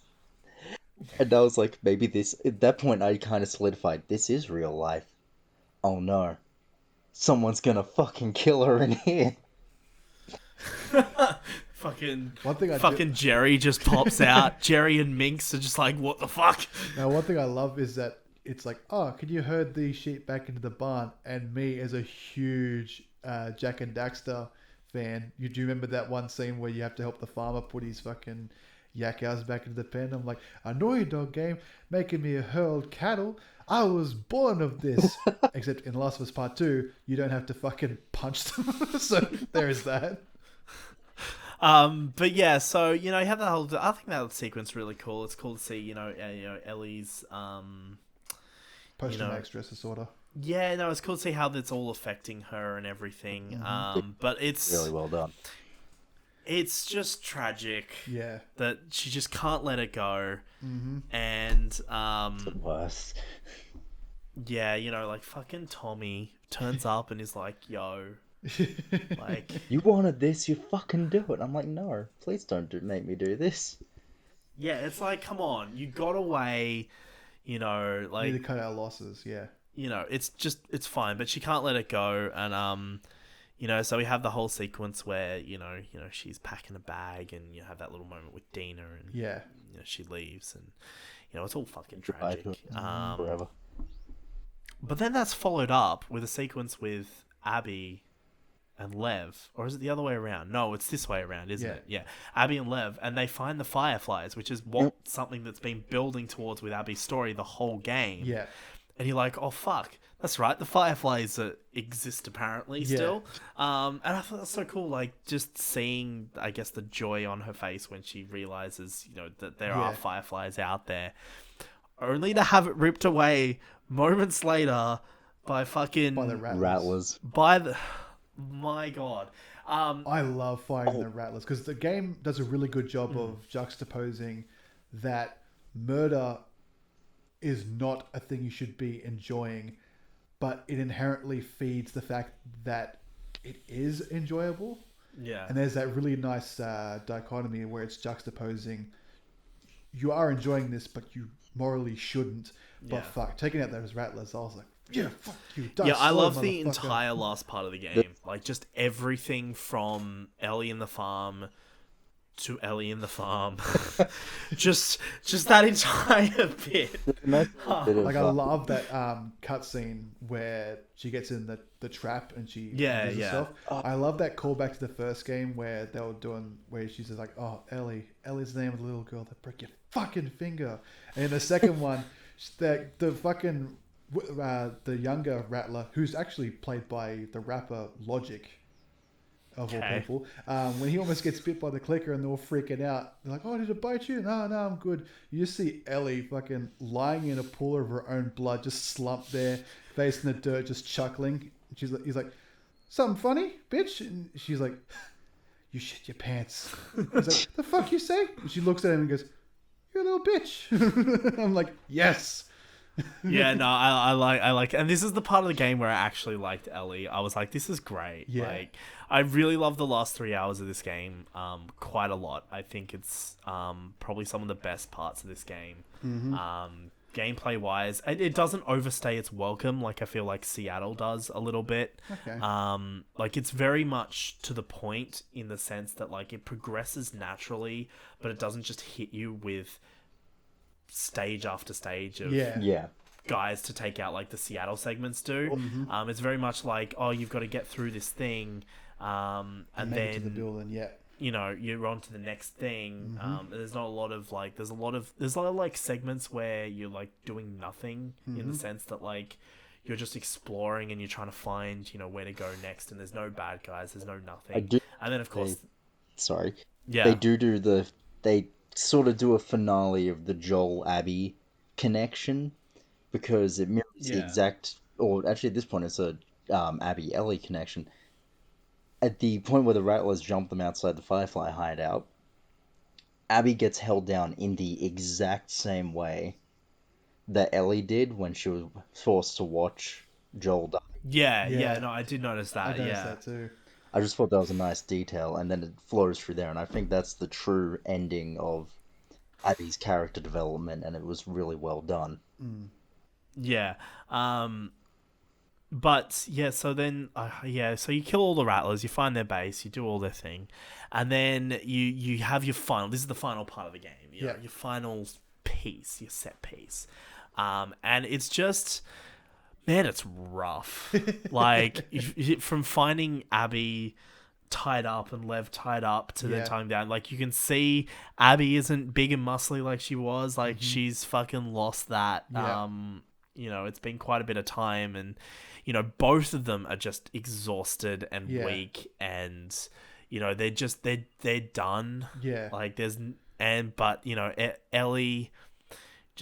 she just has to she has to finish it, so much so that when and like this is a very conflicting fight because you don't want either of them to die. That's right. And you're just like fuck this, I'm not gonna fight her. But I'm not gonna lie, when Ellie put that knife to Lev's throat, I was like, Oh, fuck. oh no, you Yeah. just did a bad thing, Ellie. Yeah. You fucking I was like, fuck off, and then she's like, he's not part of this, and it's like, you made him a part of this, and I'm like, fucking like, oofed. So anyway, I'm glad that you don't play, because if I was playing as Abby, I would have been like, right, let's fucking kill this bitch, like, fuck Ellie. And this probably would have come back to how you thought the game was gonna end. Like, imagine if you suddenly switch to Abby's perspective and you've got to fight Ellie. It was, But at that point, I'd actually given up hope on Abby killing Ellie. At that point, it was when Ellie turned around, had the, Joel's bloody face pop from her mind. I'm going, no, Yeah. just step back, just let this end now. And then I'm just like, neither of them's gonna die, right? So I kind of saw through that part. And I was like, Ellie's probably gonna die on the boat trip back. She's bleeding out a lot. Yeah, she's fucked. Like, I mean, I know she stitched herself back up, but then the guy like started kicking those stitches. And, but yeah, that fight is brutal though. Yeah, like, it's you fucking just, savage. I was like, I was conflicted. I was like, I don't want to fight you. But also, you just held a knife to Lev's throat. Yeah. I love that. So part I where, kind of want Abby to win. I love that part where the camera's really close and they're like scruffing it out, and Abby bites Ellie's fingers off, and you go, oh, and then suddenly Ellie just follows it up with a whack straight in the face. I'm like, I've never felt hits this hard. It's brutal. Yeah. It's rough. But just kind of wrap it up, I do like that, Ellie's choking Abby, holding her underwater. And then you get to the best part. Then you get to my boy Joel. And, in the end, like, Ellie, I guess it's basically like Ellie only remembered... Joel. that imagery of Joel dead. Yeah. Right. But it's at this moment, she remembers this, and we don't see it till afterwards, but we see the quick flash of Joel, and we remember, and then we get the context of what that scene is in a few minutes. But it's like, she remembers that, she has and I think at that point she's just so done, and she's so, I think she's so lost, and she's broken. Like this fight with Abby broke her as a. I think broke her as a person. She just lost all the will to even finish the job. Yeah. Because she remembered that, I don't think she forgives Abby, but she does realize that, this self-destructive path that she's on is not gonna end well, and she just kind of lets it go. And I saw someone bring up this point. They said that. Yeah, she'll never forgive. She probably could never forgive Abby, but the main reason as to why this affected her so much is because she wanted closure with Joel, and Abby took that away from her. And not only could she not forgive Abby for physically torturing Joel until his dying breath, but she also had a lot of trouble forgiving herself for, in sort of a ways, emotionally torturing Joel for the last couple of years of his life, because she decided to be so distant from him. And I think it's at the point where she releases Abby and lets her live, that's when she finally forgives Joel for his choice at the end of the first game, but also forgives herself, and finally comes to terms with the events that have transpired between them, and is able to move on and start fresh. Yeah. I think it's a really nice ending. Yes, like, a lot of people hate the ending because they're like, oh, you don't get revenge in the end. It's like it's not the fucking point. Like, it's not the point of the game is to get revenge. Like this game there's a lot more nuance going on here. I'm not one to be on a high horse and say, oh, well, if you didn't understand the ending, then if you say this about the ending, you just didn't get it. But yeah, seriously, if you thought that, oh, I spent 30 hours trying to get revenge and I didn't even get it, then I'm sorry, you didn't get the point. Also, if you're also mad about Joel's death in the sense that it just happened, like the fact that it happens, like if you thought that Joel was going to get through this game alive, then if you thought this game was going to be a happy game, if you thought it was, precisely the point. I have some news for you. Funny about that is the game ends on a far more hopeful note than the first game did. Yes. It ends on a bittersweet. Yeah. I find that with this one, you don't know where it's exactly going. There's many paths. In the first one, like you said, Ellie knows. That relationship is now a fucking landmine. Because Ellie knows Joel's lying, and it's just gonna go from there. And two, you can see it from many ways. Like, I personally choose to believe that she's heading back to Jackson to finally settle down now that it's all done. Yeah. And that, to me, that's far better than fucking Joel and Ellie having a self-destructive relationship. What I like about the Ellie ending, though, is it really emphasizes that, that it comes back to that consequences. Yeah. Ellie's lost everything. Yes. She's lost, look, I'm assuming, because they do establish that they're not that far from Jackson. Mm-hmm. So I'm assuming that Dina and that probably went back to Jackson, I'm assuming. Yeah. But in this quest for revenge, she's not only lost everything, she's lost Dina, she's lost, what's the fucking kid's name? JJ. She's lost everything in that, but she's also lost the last connection to Joel that she has, which is the ability to play guitar, and she can't do that anymore. Mm-hmm. And and that's why I think it ends on a bittersweet note, in the sense that Ellie really grows as a character in these last few hours of the game. But Ellie is a broken person, and I guess she needs to now go off. I think, to me, it's like, she's finally accepted what's happened, but she also realizes the consequences of her actions and where her actions have gotten her. Exactly. Yep. It's broken her spirit, broken a soul, that kind of thing, but also she's lost everything, and she's lost Yeah. that connection to Joel that she now no longer has. Yeah. And I just love the last shot. She just leaves the guitar Guitar there on the because, like, what's the windowsill. fucking point, Yeah. Like, it's great. She leaves all her shit there as well. Like, she's got all this shit, but I guess, Yeah. where you gonna take it? She's got no horse. She's got no car. You might as well just abandon it. Yeah. But yeah, I personally think, like you said, I think she's just gonna go back to Jackson, and It's like maybe if we get a part 3 later on down the line. But maybe. like when people are saying where this ending goes and stuff like that, it's like we don't need a part 3. Neil Druckmann has said it's that, like part the 3 ending is of the not first off- game. Part 3 is not off the table. He goes, but it would be very, very hard to go back to this world after this, because part 2, like you said, the story of Joel and Ellie in the first game are done, but at the end of part 2, the whole character of Ellie is 100% The only foot down done. the only way you could continue this story is a big thing of this game is Ellie's mad at Joel Yeah. because Joel took Took we haven't away even talked her about that ability scene, but to I don't think be- we need to talk about it. We talked about it already. Yeah. Ellie forgives Joel. It's a great scene, by the way. Joel has coffee, and I relate to that a And he lot. starts to cry. And I'm like, I know. I'm like, oh. But I love that. Like, I mean, we even skipped the entire dance sequence.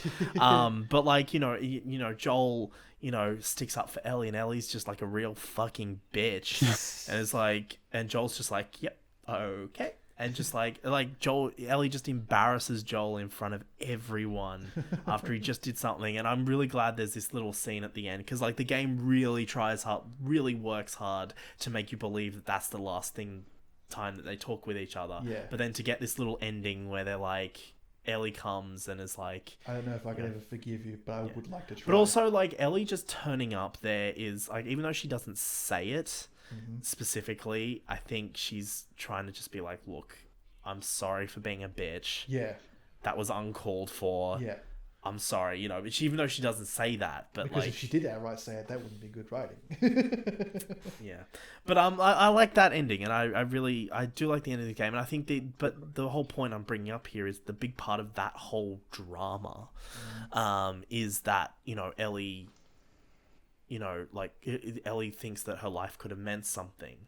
Like she's immune, and that could have meant something. And again, we don't know if that a cure could have been made or not. But I think the only way you could take this character now is Self-sacrifice is what I've seen. if she starts actively seeking the Fireflies, because like if you do a part 3, you can't do a part 3 without Abby at this point. Like Abby is very much intertwined into this story now. And fun with the things is the Fireflies, which I originally thought were a trap set up by the Rattlers because they conveniently appeared right after that, is the start screen is... I was just about to bring that up. Yeah. Yeah, the start screen when you finish the game is the island that the Fireflies say they are set up on. Yeah. Which means that Abby and Lev actually did manage to find them, which...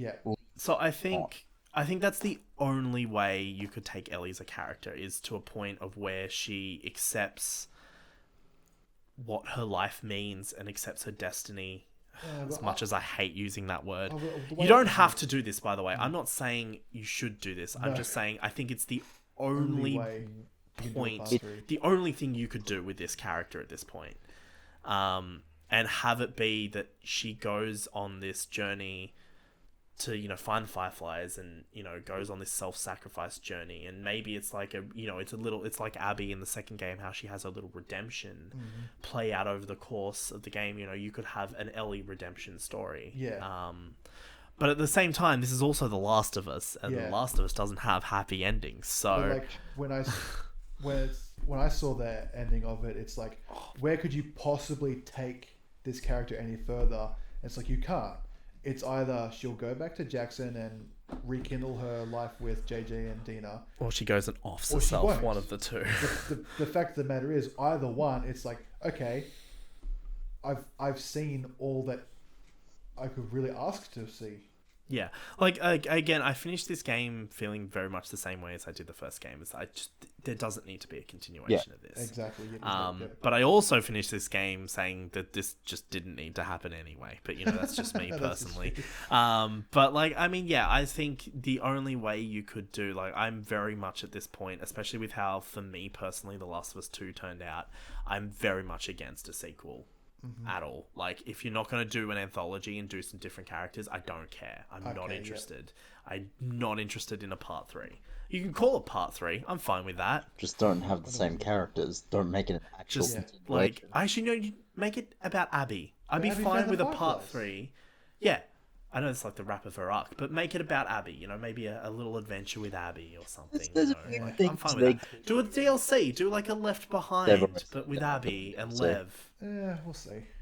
But I don't really care, to be honest, at this point. For me, the first game is the first game, and this game exists. Yeah. Anyway, we're going to have to wrap this up because you're going to have to go soon. Yes. We didn't really talk about the gameplay, but I just want to say the gameplay is better than the first game. Yes. A lot. The level design is great. incredible compared to the first game. Yes. It feels less gamey. Like, the first game feels very gamey, where this one's like, oh, this actually makes sense. Yeah. This, the way the level's designed this way, it feels real. That's what I want to say about that. Do you know what I love about how divisive this game has become? Because we're talking about how it's a fucking shit show. Yeah, but like we're praising, like, everyone can unanimously praise the gameplay and the combat, but people are very divisive on the story. I'm like, I find that so cool that how much the industry has matured as a medium. We went from 1993, where John Carmack, the genius level creator of Doom, says, oh yeah, story in a game is like story in a porn movie. Some of it is expected to be there for context purposes, but it ultimately takes a backseat to the gameplay. Nowadays, people are angry and bitter and asking for refunds and review bombing the game because everything is an improvement except the story, in their opinion.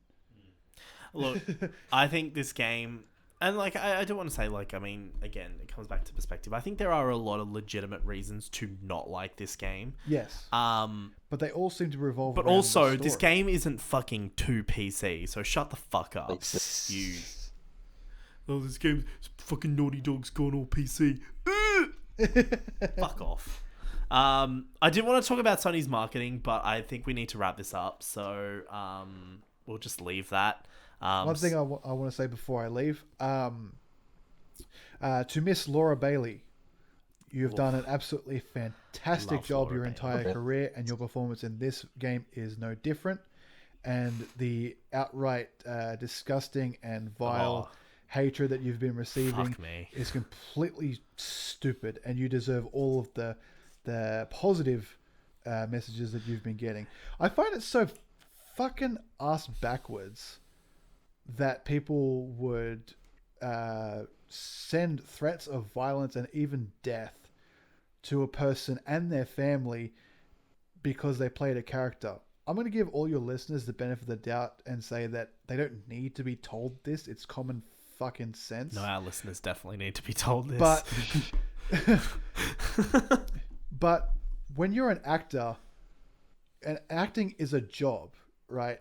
When you have a director and a writer, they're the ones that control everything. They're in charge. They're the bosses. Now, sure, an actor has creative input. They can work with the writers of directors to help build it. But once that character is set in stone and they have to play it, being an actor is exactly the same as every other job. You have a schedule, you show up to work, you get told what to do by a superior, and if you want to do a good job, you will do as you're fucking told. Yeah. So the fact that people are truly compelled to send threats of violence and death because a person did a perfect job? Oh yeah, her performance is great. I'm like, what? Like, it's crazy. Like, her performance is fucking insane. Anyway, look, isn't Laura Bailey playing Black Widow? Yeah. I'm pretty sure she's Yeah. Black Widow, I think right? she is. Yeah. Nice. I'm keen for Avengers. Just because she's just to round it all out. Yeah. Like I'm yeah, sure she's in. like- I'm sure she's in Cyberpunk somewhere. Mm. I'm sure she's there. Like you have to be a special breed of fuckwit to to be so Yeah, half the dumb world. to attack Laura Bailey for playing Abby. That's some ass backwards logic. Yeah. Look. You killed Joel. Yeah, I fucking reached into a fucking computer screen and choked a bitch out. Totally did that. Yeah. Great. Yeah. Sweet. All right. Well, I have nothing else to say about this game. Well, I could, but I got to leave. Yeah, I know, but I don't. I've said my piece. I do want to talk about the marketing, but we don't have the time. Sorry for making you watch those trailers, Lewin, for no reason. I'll be honest, I didn't see what you had a problem with until like the last second of that first one, and then I was like, yeah, okay, that's really... Yeah, that's the problem I have with it. Yeah. Anyway, moving on. I think we should wrap this up. Yes. What is our Bullshit. rating? Bullshit rating. Bullshit rating. I'll let Lewin do this because he knows how the bullshit ratings Bullshit work. rating is pretty much any sequence of numbers that usually doesn't make sense. Like, what was it, like fucking 8.735 or something? Yeah, I have issues with... Okay, so the way this started was I have issues with how reviewers give things like it's a 6.5 out of 10 or it's a 7. It's like, where the fuck does that 0.5 come from and what does that mean? Enjoyment is quantifiable by a decimal. Yeah, and also, not only on top of that, my other thing I hate is reviewers would be like, oh, you know, this is a great, you know, they like the game so much and all this kind of thing, but it's a 6 out of 10. It's like, what does that mean? Yeah. They're like, oh, it's a bad game, so it's a 6 out of 10. 6 out of 10 is not a bad game. 6 out of 10 6 out of 10 is above average. Yeah. Like, what? Oh, then you get the people that are like, you know, and this is mainly in YouTube comment sections where they're all like, oh, you know, like, look, I don't really like this game. I think, you know, anything below an 8 out of 10 isn't a good game. And it's like, do you understand how numbers work? Yeah. Like... Anyway, so that's where the bullshit rating came from. So we Yeah. give games and movies bullshit ratings on here. Well, Lewin does, I don't, because I disagree with ratings in general. Well, Yeah. That's the whole point. It's a meme. It's for the meme. I think there's... Anyway, we actually gave a proper rating. That's because we respected it too much. that was The Last of Us Part 1. We gave that a 10 out of 10. I'm tempted to do the same here because it is a 10 out of 10 even if you disagree with how the story went. But I'm gonna go just for the memes part. I'll go 9.72 part 2, 7.5 out of 10.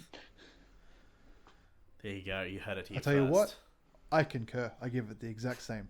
The 9.72 part 2, whatever the fuck else he said. Yep, exactly what he said. I give it, I don't know.